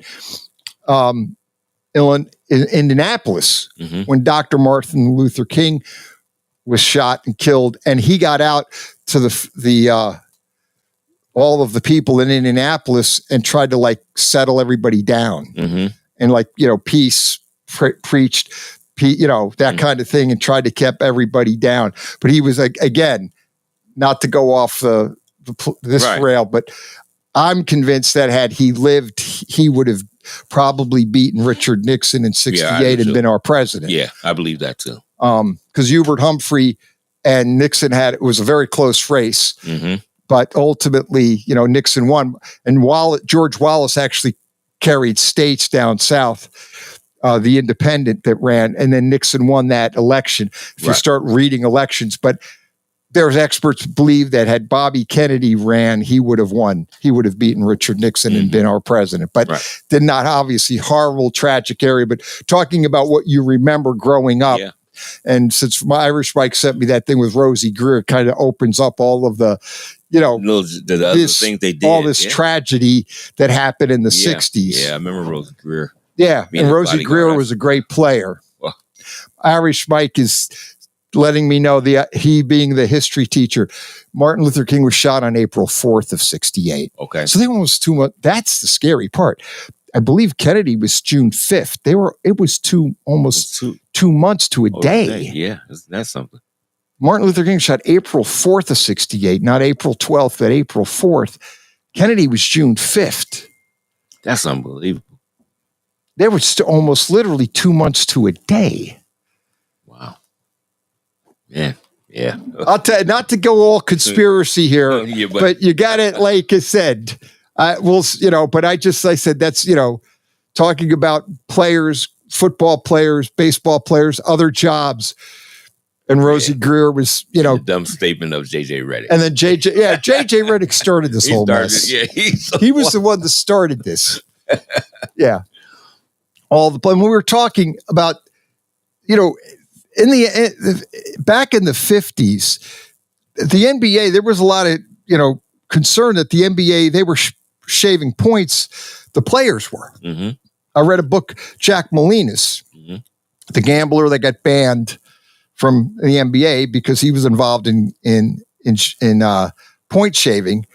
But I told you off air, I said he was in the book. He talks about he got suspended for life in the NBA because they knew he was involved with shaving points, and they pulled him into the office. He's in the office with the NBA commissioner, who I believe at the time was Maurice Podoloff, and he told Podoloff goes, "You're being suspended pretty much for indefinitely," which was then life, because we've got evidence that you're shaving points. And Molinas looked at him and he goes, "Well, yeah, but everyone else is doing it. A, they're not getting paid any money. B, they're not throwing games. They're just shaving the points. So they win. Instead of winning by 5, they win by 3.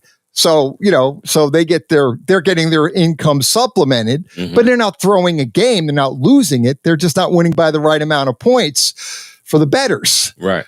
And Podoloff allegedly said to Molinas, at least if you believe Molinas, he goes to Molinas, I know they're doing it, but I got to make you the example.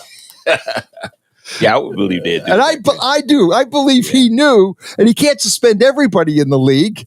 So he figures I'll make the example out of it, because he was like a rookie.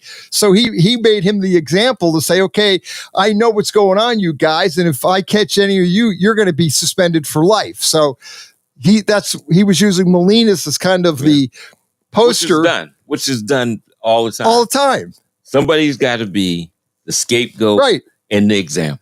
Somebody. And he, and they do that. But sad, but they do. It's sad. But this is a book, a great book that Against All Odds, I think it was Against All Odds is the book. It's a fantastic,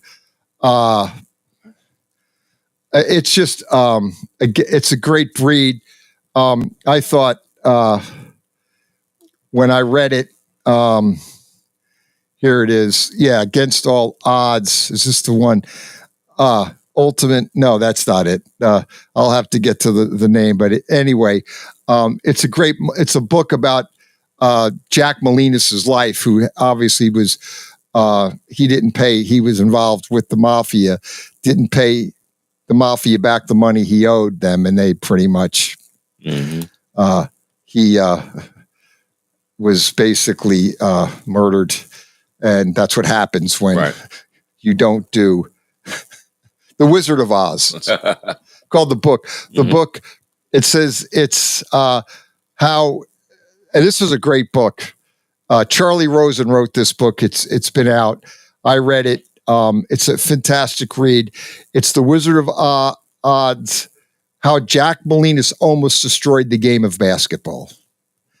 And it was back in 2002. So it's an old book. It's been around, but I read it, and it is a fantastic book if somebody's inclined to kind of read about. And he details a lot of the NBA, and he was in the Eastern League, which is a very competitive league in the NBA. It was like their minor league, semi-pro teams were all in that Eastern League. And what people don't understand is back then there weren't a lot of NBA teams, like 8 or 10, and there were only like 10 spots on a team. Right. So you probably only had maybe 80 NBA players, give and take.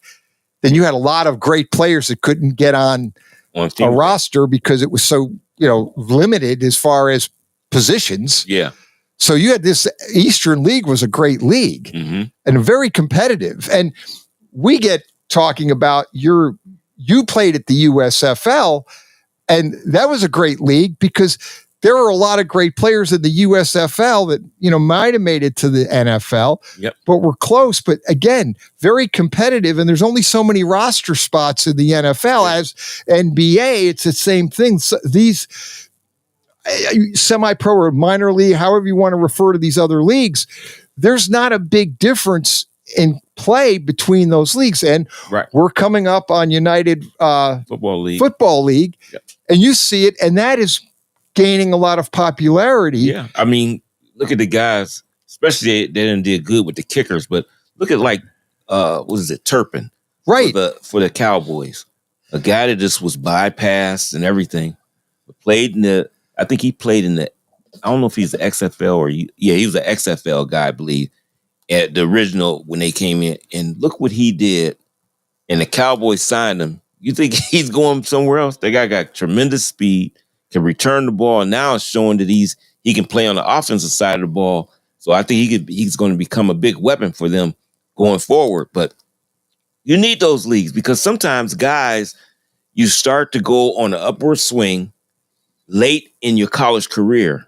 And then it's senior year, now you can't advance no more because now you're trying out for teams. You can't really get in there.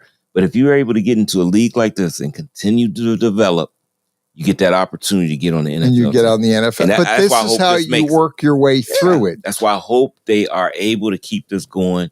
Then they got places to go. UFL, they got still Canadian Football League. And then there is another league. Matter of fact, is that where Rivera went to coach at? Ron Rivera was. I think he went to the USFL. No, he's in that. It's something else. No, he went. I have to look. Yeah, it's a European something. Yeah. And there's some coaches over there, and they are actually getting some top-notch players over there to play. The guys that are right there touching that potential, and they'll get that opportunity to get back, here in the States and play. You need that.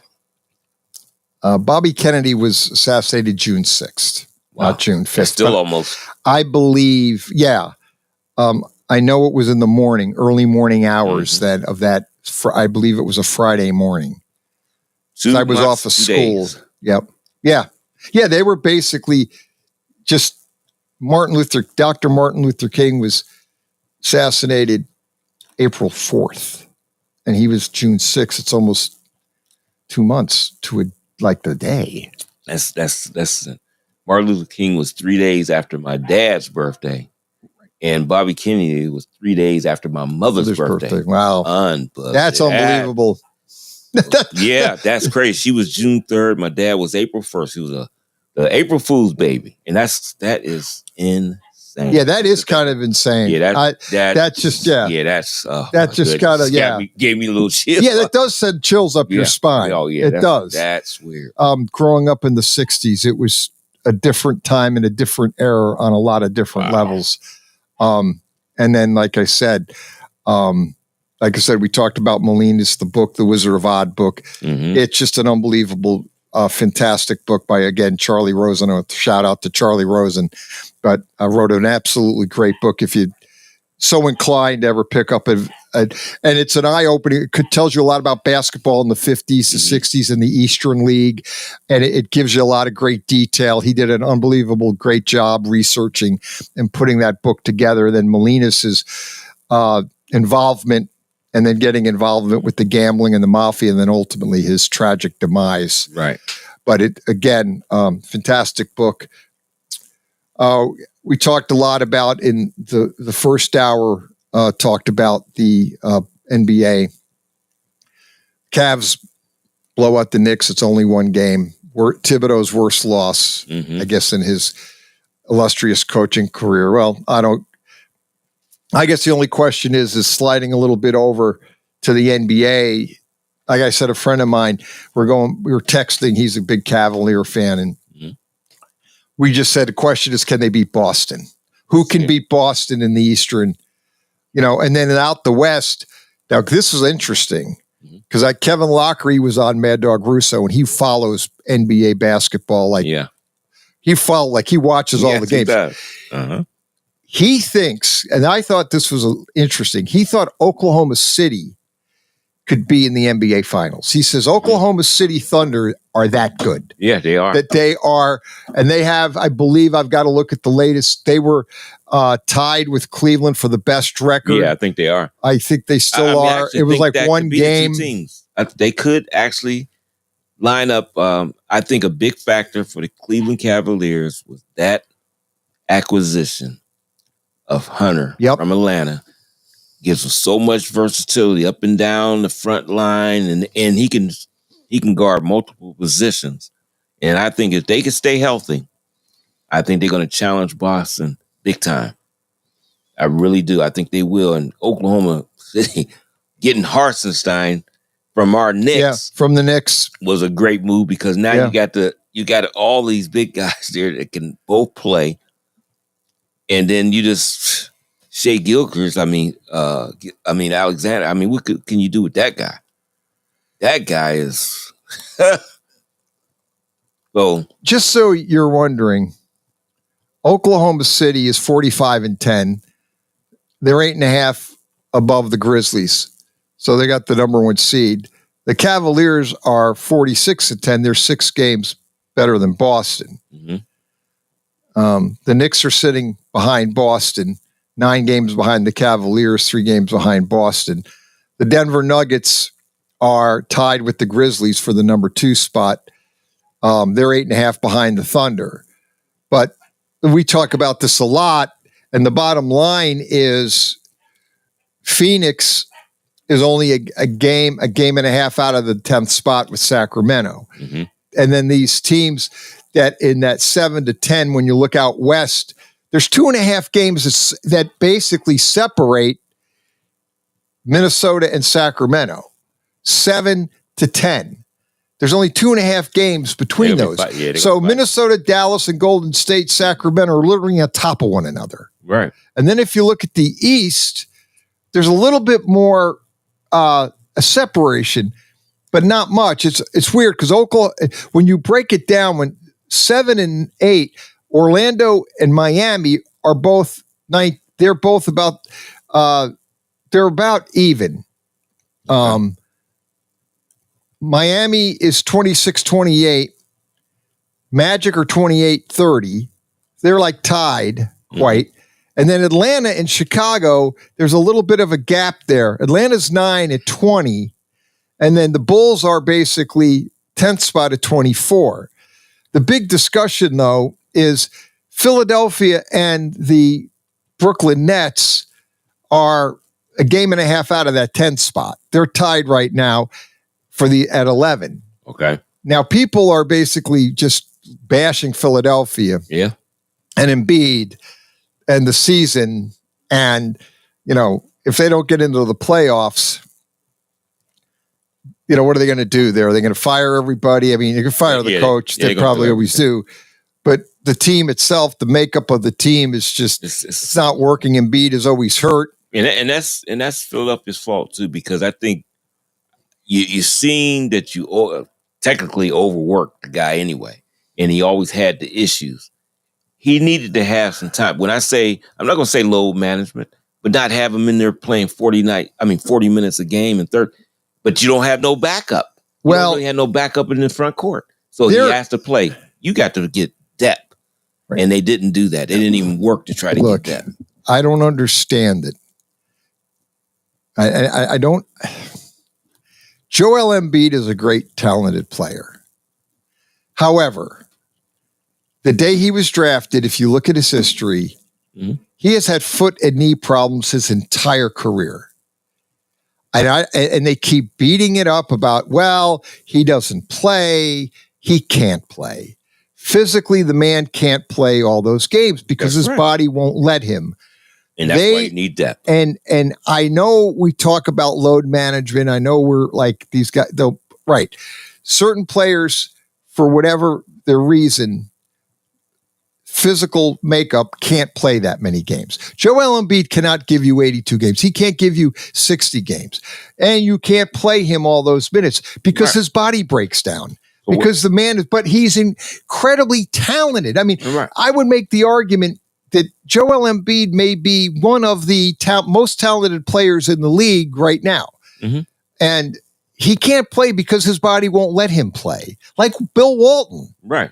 It's like when Bill Walton played in the NBA, his body would not let him play all those games. Yeah. Because Yao Ming the same thing? Yao Ming was the same way. Supposedly they said Yao Ming bone structure in his foot, they had soft bones. I don't know if that's true, but his feet could not take a pounding. He didn't have a long career in the NBA. Talented player, but he couldn't play because of his size, his feet and ankles couldn't support the weight and the pounding up and down a court. That's Joel Embiid. And yet these people are so critical of him. I hear, and I go, well, I didn't understand this. I don't understand it because don't they understand? Well, when Hartenstein became a free agent and he said he would welcome going to Philly, he said, I know I'm not going to get traded there because they're within the conference. Right. He didn't think that would happen. He said, but as a free agent, he would go. He would go there. Now, you think that wouldn't have been a great pickup? That would be perfect. Because you can get 20-something minutes, 30 minutes out of Hartenstein because he can play. Easy, because he can play, and he could give you 20, 30 a game. And you got a guy that now you got a Joel Embiid that's resting, and kind of fresh all the time, they'd be dynamic. But nobody to take when he goes out. It's terrible down the front line. It's terrible. It just goes the wrong way. So the makeup of that team is horrible. And you got a great player in him. You got a great player in Maxey, but the makeup of the team is terrible. Horrible team. And people just continue. I mean, how can you criticize a guy? I can't bring myself to criticize. Now I can criticize a guy for not getting himself in shape. Yeah, I mean, that's right. But I can't criticize a guy that his body just don't allow him. Look, Joel Embiid just can't play all those minutes because, his body won't let him. Bill Walton had the same problem. You could look at some of great players in the NBA or great college players or whatever, and you could see Yao Ming was really a good NBA player, talented. He couldn't. His career ended very short. George McGinnis was a very good NBA player. His career ended relatively short. He was done at the age of 30. I believe he had a severely bad back. Yeah. At his size, his body could not. It was weird because he was great when he was 18, 19. Out of Indiana, played for the Indiana Pacers, great player in the early 70s. He and Dr. J on the 76ers. But when McGinnis hit about 29, 30, they traded him to Denver. He was kind of like done. Yeah. And it was because I believe he had such a bad back. Rest in peace, George McGinnis, by the way. He could not, his body broke down. Yeah. And he hit that age where he was done. Yeah. And that happened. You see what happened. And they either had a bad back, bad knee, and then they hit an age, and then their body breaks down and they can't play anymore. And I believe that's what happened to George. Is it just the bad back? And I read articles that that affected his life, the rest of his life. His back did, because it was just like he was a big guy. Yeah. And he had a bad back and he couldn't really do anything. And Walton was the same way, knees and back. Yeah. And he never was able to play in the NBA. Bill Walton really didn't have a very long NBA career, and it was very spotty because he always had the problems with his knees, his ankles, and the feet. Yeah. He always had broken bones in his foot. And he finally was able to play that 1 year with Boston, which the 86 Celtics might have been one of the best teams of all time when you look at the team roster-wise. See, he didn't have to play big minutes. No, he didn't. Not on that front line. He had incredible. Robert Parrish was the starter. Mm-hmm. You had Bird McHale. Right. And he could, I think there's another person, I can't think who it is, but they had that front line that maybe you only had to play 15, 20 minutes, but they were so effective. Right. They were effective 15, 20 minutes. And that's all you needed him for. So he was able to win a championship again, with the Celtics, it's Portland and then the Celtics. So, he didn't have a long career at all. You had a team. This was the 85, 86 Celtics. As we said, you had Walton. You had actually Sly Williams, one of my favorite. He was on that team. Sly Williams. Sam Vincent, Jerry Sheesting, Robert Parrish, Kevin McHale, Greg Kite, Dennis Johnson, Rick Carlisle, Danny Ainge, and Larry Bird. Mm-hmm. And David's third kill was off the bench, and Sam Vincent from Michigan State, he was a rookie, and Scott Wedman was on that team, and Sly Williams. But they had the thing with that team was Walton. Well, when Walton says this, he says when he went to the Celtics, the first person he went to talk to was Robert Parrish, because he told Parrish, he goes, "I just want you to know I'm your backup. Mm-hmm. I'm going to help you. I'm not here to take over. You're the guy, but I'm here to back you up. And I just want you to know right up front, because I don't want any ill feeling here." Yeah. And he and obviously Robert Parrish and he were really good friends. Mm-hmm. But Walton, everybody liked Bill Walton because he was just a good guy. Right. But I saw this picture of Bill Walton in the team picture, and they said Bill Walton was 6'11". He wasn't 6'11". No, I don't think so. I think about 6'9", maybe. He was sick. No. I got that team picture. Or you think taller? No, he was 7'2". You think he's standing over. There's a picture. Taller than Parrish? probably. Yeah, he is a little bit taller than Robert Parrish. And Parrish was 7 feet, 7'1". And he was 7'1". I'm convinced. Now, rumor was Walton did not want to be listed at 7 foot when he played. And when he was with UCLA in his whole career, he did not want to be listed as a 7-footer. So they listed him at 6'11". But he was, when you look at the picture, there's a team picture of the 86 Celtics there with Bird, McHale, Walton, and Parrish. And Walton is taller than anybody. I think he's got about an inch taller than Robert Parrish. It's a freaky picture. And McHale probably was only 6'10" or so, right? McHale was 6'10". They might have listed him 6'11". I don't know if he. They had McHale at 6'10". Did they? Okay. Bird was 6'9" and probably 6'9". But he's taller. He's much taller than Bird and McHale. I mean, it's like 3 inches. Yeah, I'm wondering was Bird? You think he was 6'9"? Yeah, I think he might have been. Might have been. Sometimes he looked like Magic was taller than him. Yeah, but Magic, I think, was taller than they listed him. They had him at 6'9". I'm thinking. Yeah, but I think Magic might have been 6'11". I would like to ask him, how tall really were you? Because he think he was taller than that. Yeah, Magic looked taller. Just maybe the body's structure, his had long arms, but Magic looked taller than that. And that's why McHale looks so tall, because of them long arms. McHale had those freaky, and those shoulders, square shoulders, and those long arms. They were super long. Oh, my gosh. Saturday morning sports page. Third quarter in the books. We'll be back. Wrap up the show. Dave Clark, Pat Lucia. Back after this. Western Reserve Radio.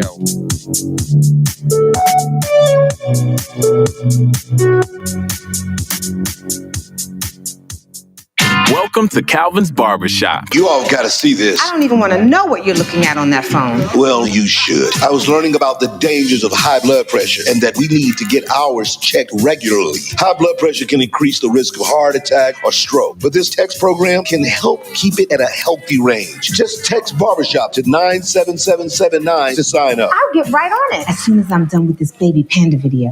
Text Barbershop to 97779. A message from the American Heart Association and the Ad Council.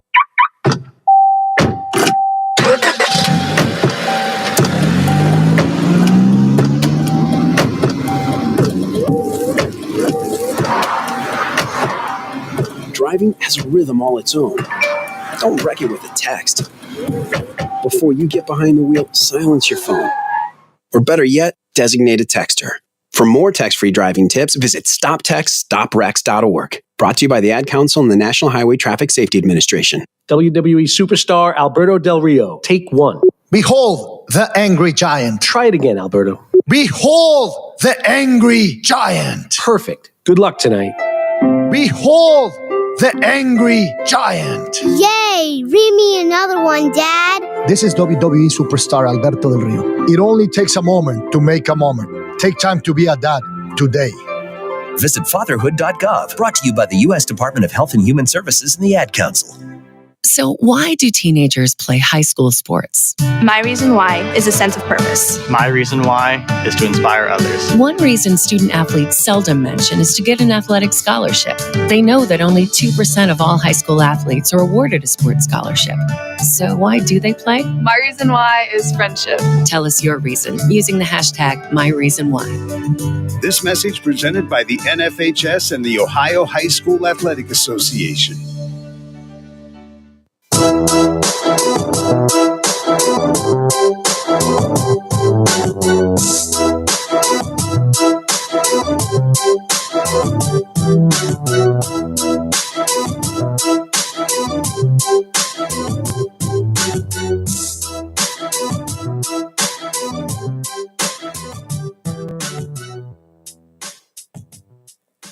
Saturday morning sports page back at you. 330-707-4202. Get in, talk sports, Western Reserve Radio. Kind of all over the board today. That's okay. But this is the kind of time of year we can do that. Yeah. Football's over. But what really piqued my interest this morning when I'm thinking about what I always love when I do the show is we're talking, and I'm like popping people up, looking at the names. I've got like 16 screens popped up on my tablet because I'm all just over the board, just getting the ratings, the NHL, everything over this. Just Chris Hamburger, Hall of Famer, Bobby Kennedy, talking about Dr. Martin Luther King, Irish Mike, Rosie Greer. We open up the door. That's what the show is, open up doors to other subjects, and then we take off. Right. Sometimes mostly sports, but then we do go off I call it more history. Yeah. Talking about, those, very sad days in American history of Dr. Martin Luther King's assassination, April 4th of 1968, and Bobby Kennedy passing and being assassinated June 6th, almost 2 months apart to the day. And then you have your own personal mother's birthday and father's birthday around those dates. Yeah, that's unbelievable. And that's kind of haunting in itself. When you bring that up, that does send chills in your spine. Yeah. Thinking it through, you're thinking that's crazy because of the dates and the tragedies. You rate tragedies in the world and assassinations, obviously, but this was the 60s, and back then the country was not in very good shape. No. And, you get books and you can read all about it. But again, we do believe, I believe that had Bobby Kennedy not been assassinated, he would have been our president and not Richard Nixon. Yeah, true. That's that. But I was looking today, the NFL free agency. We didn't get into the NFL. Okay. But we like to, and we do. Yeah, for sure. I love the NFL. It's number one, always will be number one. Yep. The ratings are in the NFL. They drive the boat. There's nothing like it. Like the NFL. The NFL, everything falls in second place to the NFL. But the buzzword in Cincinnati is obviously they've got the three free agents: Chase, T. Higgins, Hendrickson, D. Lyman, T. Higgins, Jamar Chase. Can they sign all of them? But then the problem is, what do you have? I mean, you've got to allocate the money so you could sign other players and improve your defense, because the defense was their Achilles tendon last year and hurt them last year. But you need Hendrickson because he had, I believe, led the league in sacks. Yeah. So what do you do if you're Cincinnati? Can you swing this? But see, they are in a position. T. Higgins is a number one receiver. Yeah. I mean, you got Jamar Chase goes down with an injury. T. Higgins becomes their number one, and he's a legitimate number one. Like, if T. Higgins goes to another team, I would make an argument he will be their number one receiver. You in Cincinnati, they have two number ones. You can argue who's better. I don't know, Chase or Higgins. You can make an argument who's better. It's an eyelash. Right. And they're in a great spot. And obviously Burrow wants to keep them all. Yeah, he wants them both. He wants Hendrickson back because he's the defense and he's the one that's, the quarterback, and he makes everybody's life miserable on the other side of the football. So the bottom line is going to be, what can Cincinnati do to keep all of them? And I don't know if they can do it. They better have this is what makes this draft coming up so important. It always is important. But Cincinnati's going to have to hit on this draft, because that's the only way I think they're going to be able to build that defense. If they keep Hendrickson and keep these other players, they're going to have to get a lot of rookie contracts. Yeah, and they can't do. I mean, I'm sure they can still do free agency, but not to the in depth. No, because they're going to use a lot of money on these guys. Unless they franchise tag, which still going to be some money. But the tag is tough because that goes right up against the cap. Yeah, I know. What they do with these, because it's a creative accounting. Yeah, in the NFL, they get with these guaranteed money, but then they do bonuses. And then they spread that out over the contract so that doesn't affect the cap as much. Right. It's going to be tough. It's going to be very tough to get all three of them. But I think they have to get those guys. I do too. And then they just got to do excellent on their draft. And then those fringe players that you can get in free agency, that guys that we might not think of big names, but they're enough to tip the scales the right way. You're going to have to hit on those.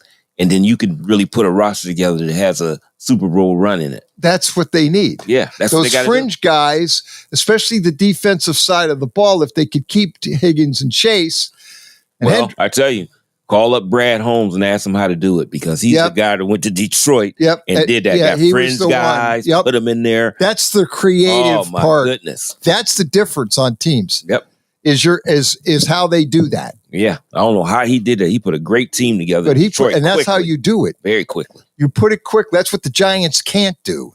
And Stafford's not going to the Giants. He's out of his mind. He's 37 years old. He can't run. He'll be out with an injury in 3 days, 3 games. Again, I've been hearing that. Rodgers, he's going. Yeah, he's going. There. He's probably going to go there. That'd be the biggest regret he's ever going to make. I get to this Irish might get him in. Where the Giants should go, but I don't really. The quarterback they need is a Justin Fields, because he can run around, and he's going to need to run around. But that's not good for Justin Fields to go to the Giants. Yeah. But I think he should go. The Giants, that's the quarterback they need, because they need a guy that can run around, because they don't have a line. Let's go to the phones. You're on the sports page. What's up? Good morning, Pat. Good morning, Dave. How you guys doing? Hey, Irish Mike. What's up? Little history lesson here for you guys this morning. Yes. A lot of history. Thank you. Does anyone know, either one of you guys know what happened 45 years ago today on February 22nd, 1980? Oh, yeah. That was the hockey game, right? The Americans they beat Russia in the semifinals. Mm-hmm. Correct. Who did they beat? Finland in the final. That is correct. Yep. Very good. Right. Yeah, on that Sunday. I know where I was, and that was a tape delay game. Yes, it was. That was not live. Because I was out. I was 24 years old. I was working in Dayton, Ohio. We were out, friends of ours. We all went out. We were at a bar in Dayton, running around, a big bar. Everybody had TV sets, and everybody was watching that game. Yep. And they were all going nuts. Yeah. Yep. But we knew that. Yeah. I taught this in school yesterday. You guys know what to do for a living, and you know, when you deal with teenagers now, they just stare at you. Oh, yeah. You know, some kids have the attitude, big deal, it's sports. Who cares about sports? And I said, you got to realize this was so much bigger than sports. Oh, it was. Bigger. Yeah. Oh, yeah. Yeah, that was one of those sport events in history you just don't ever forget, because we were in a Cold War with Russia. Correct. People don't understand that later in 1980, we boycotted the 80 Olympics. Russia had invaded Afghanistan, and ultimately Jimmy Carter, our president, boycotted the Olympics, to a lot of criticism, to a lot of people did not like that. And they boycotted in 84 when we went to LA. Turnaround is fair play. What goes around comes around. Russia boycotted the 84 Olympics. Some people believe that, that tarnished Carl Lewis's great Olympic medals. He won all those medals in track because Russia wasn't in there, but I don't believe that. He would have won those medals anyway. But the whole point of it is, people thought all the medals we won in 84, there was a little bit of a taint to it because they didn't have the best competition out there, in essence. But we'll never know. But the bottom line is, 80, Carter and the United States boycotted Russia because they were having the Olympics there in Moscow, and then ultimately, I believe it was Moscow, or was it St. Peter's? No, I think it was it St. Petersburg? I got to look that up. Yeah. But anyway, it was in Moscow. Moscow. It was probably Moscow. Yeah, you're right. Anyway, but the whole point of it is, but that's history. But people look at us like, what? And I was old enough. I was 28 years old when we boycotted the Moscow Olympics. I mean, when Russia boycotted us in 84. And I remember 1970 like that. 1980 when the Americans won the gold medal. But that was back then. It was a Cold War and things were not good. Yeah. No. And if you guys remember, I brought up the kids yesterday, 8 years earlier in the 72 Summer Olympics, we lost to the Soviet Union in basketball in very, very, very, very controversial fashion. Yes. Oh, yeah. To this day, the Americans do not take the silver medal. Right. Correct. The American team, and they actually did a special on it. They have the players have told their, like, when I die, they put it in their wills. They put it in their wills. Do not accept this medal. They're telling their sons and their family, when I die, don't ever accept this medal. It's in the will. Yeah. Yeah. Because if you watch that, I remember that, and that was the tragedy of the Israeli wrestling team being murdered.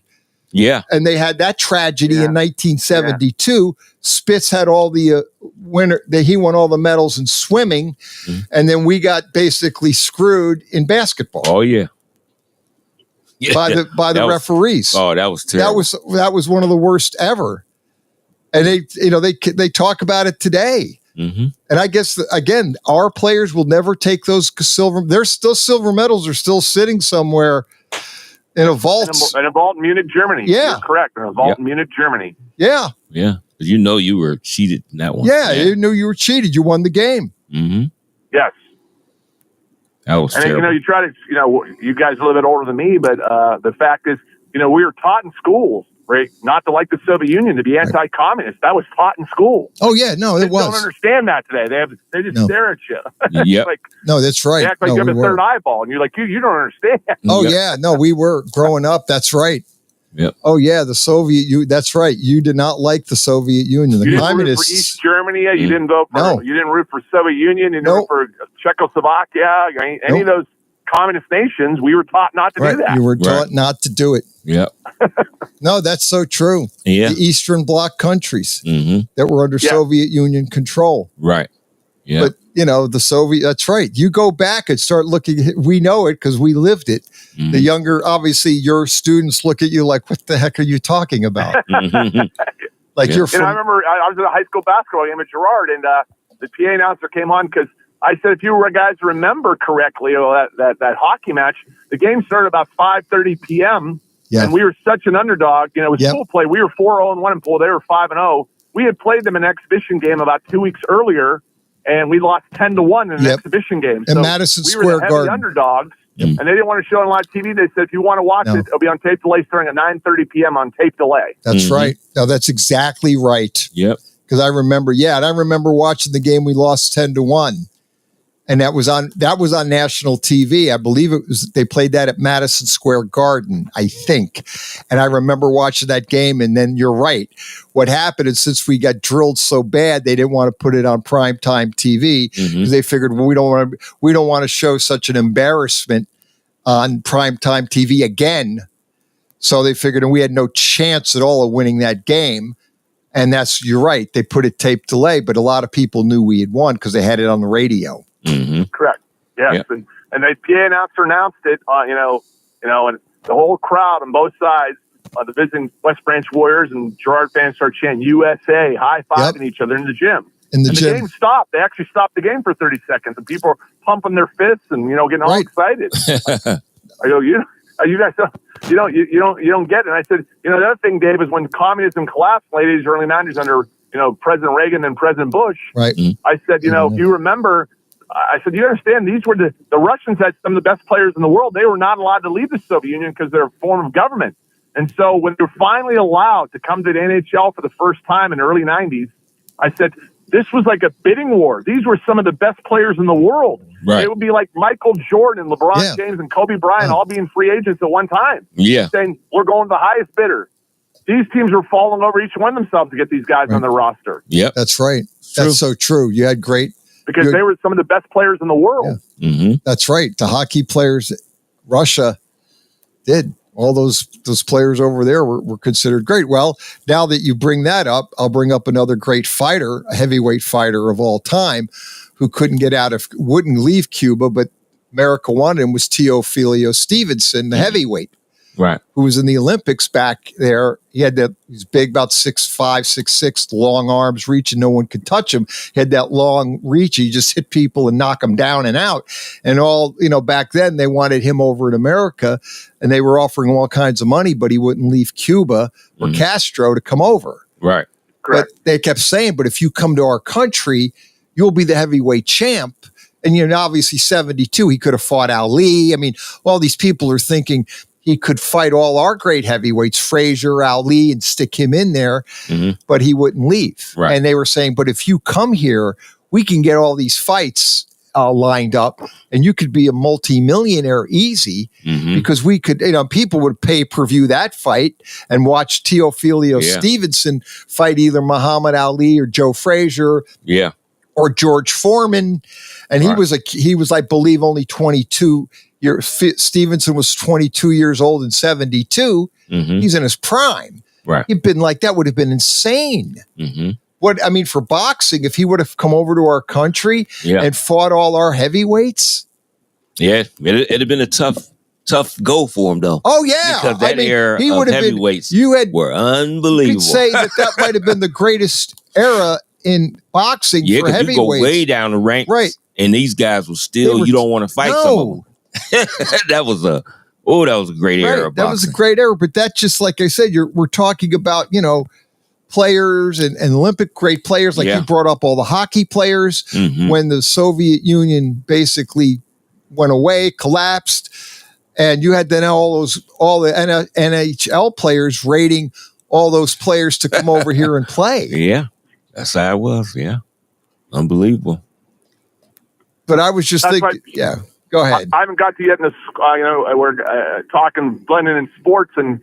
When I do get to the Cold War, Pat, like usually in the middle end of March in my classroom, I actually use Billy Joel's song from 1989, "We Didn't Start the Fire," and the kids love it. There's so many references to history and, historical events, and we just take them and we break them down. Yeah. Obviously makes a lot of reference to sports as well.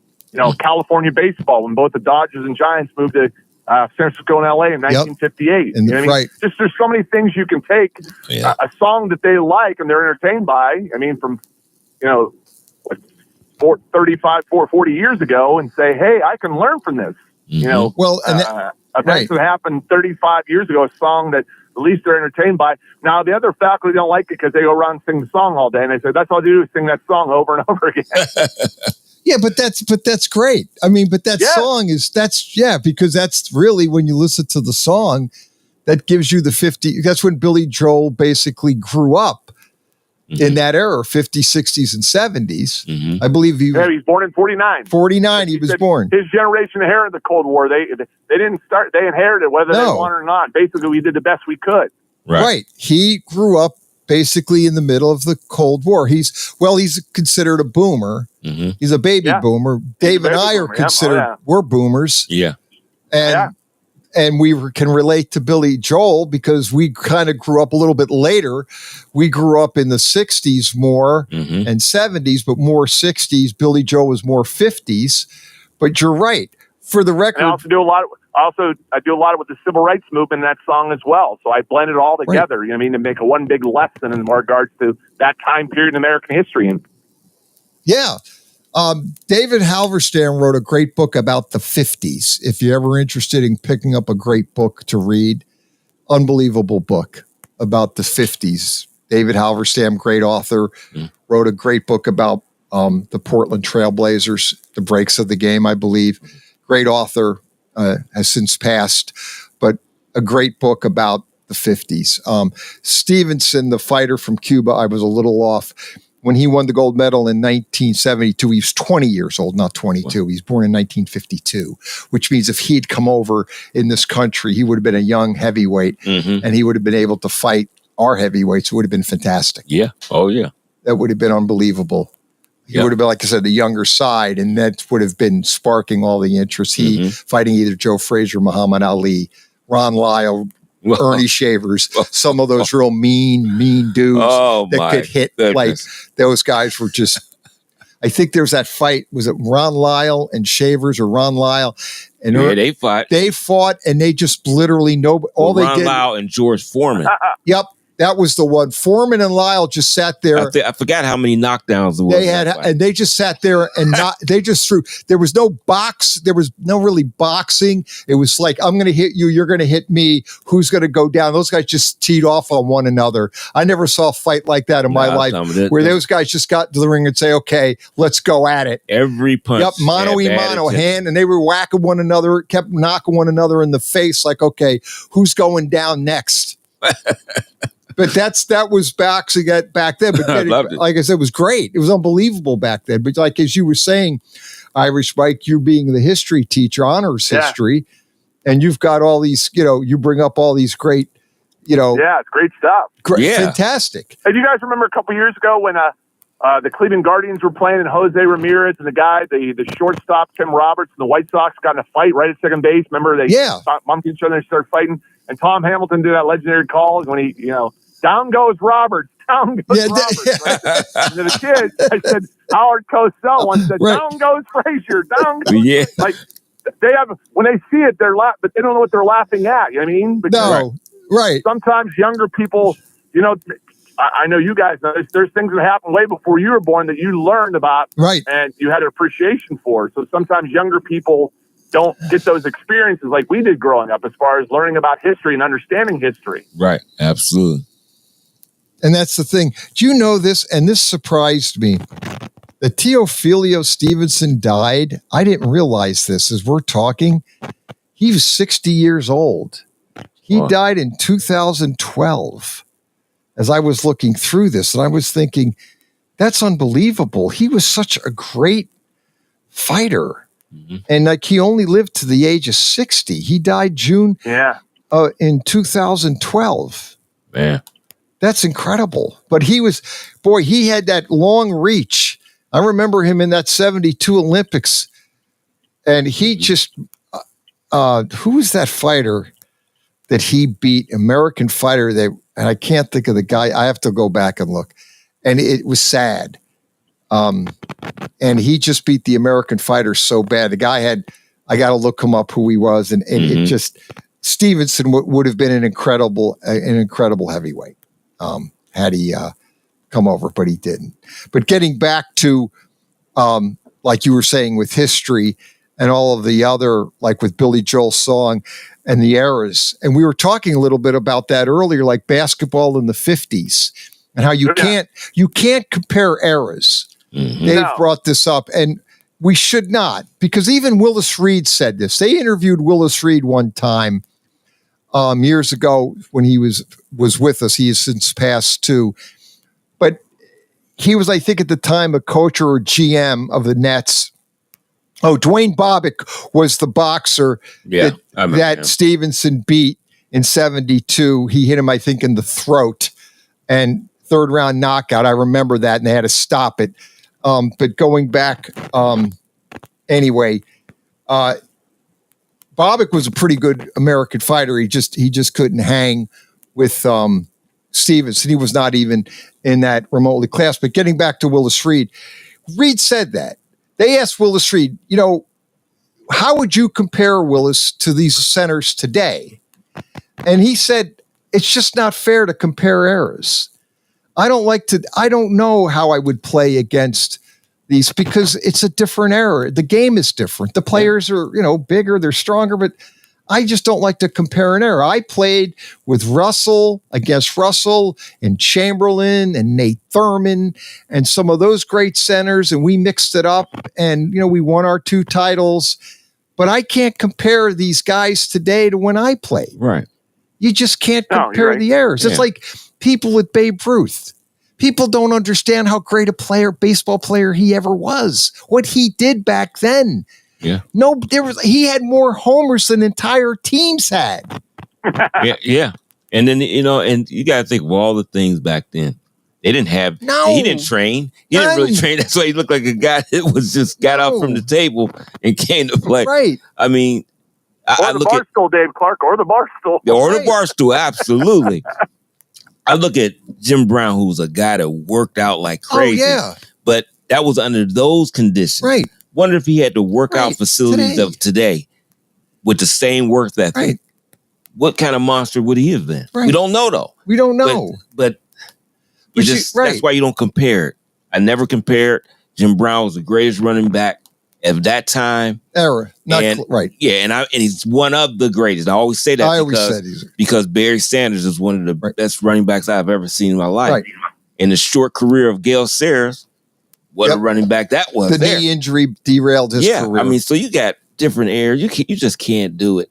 But that's what people love to do. I just can't believe, like I said, with the LeBron thing, that you're still arguing about this 20 years, guys, or is this 21st year? I can't remember. Is this 21st?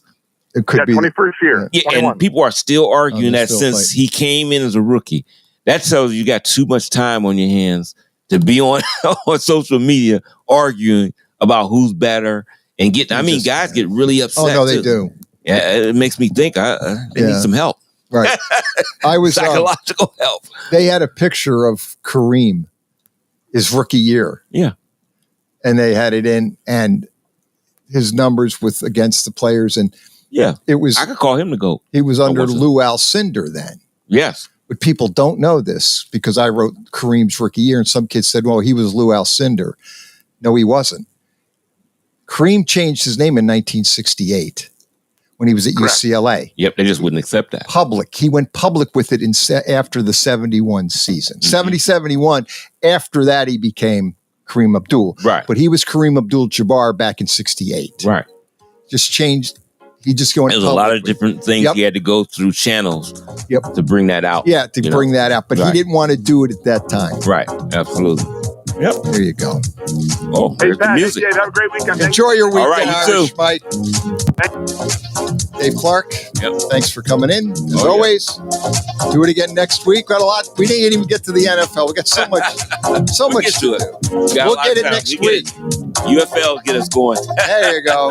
Stay safe. Do not drink. Do not drive. And stay sober. Saturday morning sports page. Youngstown, Warren, and Salem Sports Talk is on the iMedia One Network, Western Reserve Radio, Western Reserve Radio 2, and City View Sportscast. Join us on a numbers game where Gil Alexander takes you on an informative and entertaining ride, focusing on the numbers that fuel today's bettors. The Pittsburgh defense is amazing. I'm not doubting that. You think it's impressive, but you don't get how impressive it is. Okay, Mr. Football, we get it. In the end, there's Mahomes, just waiting, laughing at your little rankings. He sets the table as the money comes in each day, helping you become a sharper bettor. Catch a numbers game weekdays at 10 a.m. Eastern, only on VSiN, the sports betting network.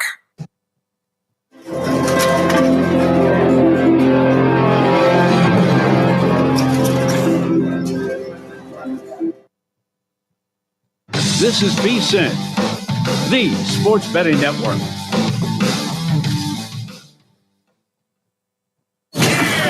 Welcome to the VSiN Weekend Morning Line with host Tim Murray on VSiN, the sports betting network. We keep it rolling. Hour number 2 of the VSiN Weekend Morning Line. I'm your host, Tim Murray. I'm live here at the Circus Sportsbook in downtown Las Vegas, Nevada. We just heard from Jonathan Von Tobel, his favorite plays, his 5 selections for the Circa College Hoops Challenge, and did give us a couple thoughts on Gonzaga and St. Mary's. It's sad to see that both the Zags and Gales, who will both be NCAA tournament teams, both outside the top 25 right now, but both, as mentioned, will be entrenched in college basketball's NCAA tournament coming up in 3+ weeks. Gonzaga trending to be like an 8 seed, which I'll say this, they have been disappointing this year. There's no doubt about it. Their best non-conference win came weak in their first game against Baylor. You look at some of the advanced numbers, man, if you're a 1 seed and you have to face Gonzaga in the second round, that is not a sight that you are hoping to see. Currently, KenPom has Gonzaga ranked 10th. To put that in perspective, Michigan State, who just went to Ann Arbor last night and got a win as a road dog, the top team in the Big Ten, is 11th. So, not saying that KenPom's the gospel. Pretty good advanced numbers out there. I'll just say from this standpoint, having that website and others, Bart Torvik, et cetera, as just a tool in the tool belt when it comes to betting college basketball. Very helpful. I'll just point that out. But that is a fun one tonight. Gonzaga, a 6.5-point favorite against St. Mary's. I do not want to lay the 6.5, but boy, it does, in my opinion, seem hard to fathom this Gonzaga team getting swept by St. Mary's this year. That was, remember, 3 weeks ago, these two teams played in Moraga, and Gonzaga did not shoot all that well, a game that landed with 120 points. St. Mary's outplayed them down the stretch. Gonzaga in that game shot just 3 of 17 from outside the arc. They're a 35% shooting team. So I think you get a little positive regression, but am I looking to lay 6.5? Probably not. I do think, and I was just kind of messing around with it, I think Arizona to Gonzaga, a little late night money line parlay, around minus 141 is what the price was here at Circa. Arizona, one of the best bets from JVT. I think that could be an interesting one. If you want to pair up Gonzaga with an Alabama, that'll be a little bit pricier because Alabama is a 10-point favorite right now against Kentucky. That could certainly be something to look at there. But I do think the Zags win tonight, but I don't know if I want to lay the 6.5. But that could be certainly a situation to look at if you're inclined to look at a late money line parlay. That's an 8 o'clock Eastern tip time there in Spokane. And a little late night parlay, a little sit back, a little Gonzaga in Arizona. I might have to add that to the card. We'll get to my best bets coming up later on in the hour. We'll talk to Wes Reynolds, run through his favorite plays for the College Hoops Challenge at the bottom of the hour. And Eli Hershkovich, handicapper out of Chicago, will run through his 5 plays. He's going head-to-head with me on one of his plays. And guess what? Eli has got, as of right now, closing line value on one of his plays. So we'll get to that coming up here in about 10 minutes. One of the non-conference games today, maybe the only non-conference game, a fun one at Madison Square Garden, pits Duke against Illinois. And right now, the Duke Blue Devils, after seeing a little bit of resistance in the market coming in on Illinois, we've seen that buyback coming in on the Blue Devils. Duke now a 9.5-point favorite. This was a selection, and we'll get to this with Wes Reynolds coming up at the bottom of the hour. This has been an Illinois team that dealt with some injuries this year. The big fella Ivasic had mono. I believe Brad Underwood and the whole Illinois team didn't want to shake hands with Wisconsin, not because they're poor sports, because they were sick. So where are they? Is this the buy low spot for Illinois? That's the way my mind would trend. But Illinois, I'll be honest, we all have these teams that we can't figure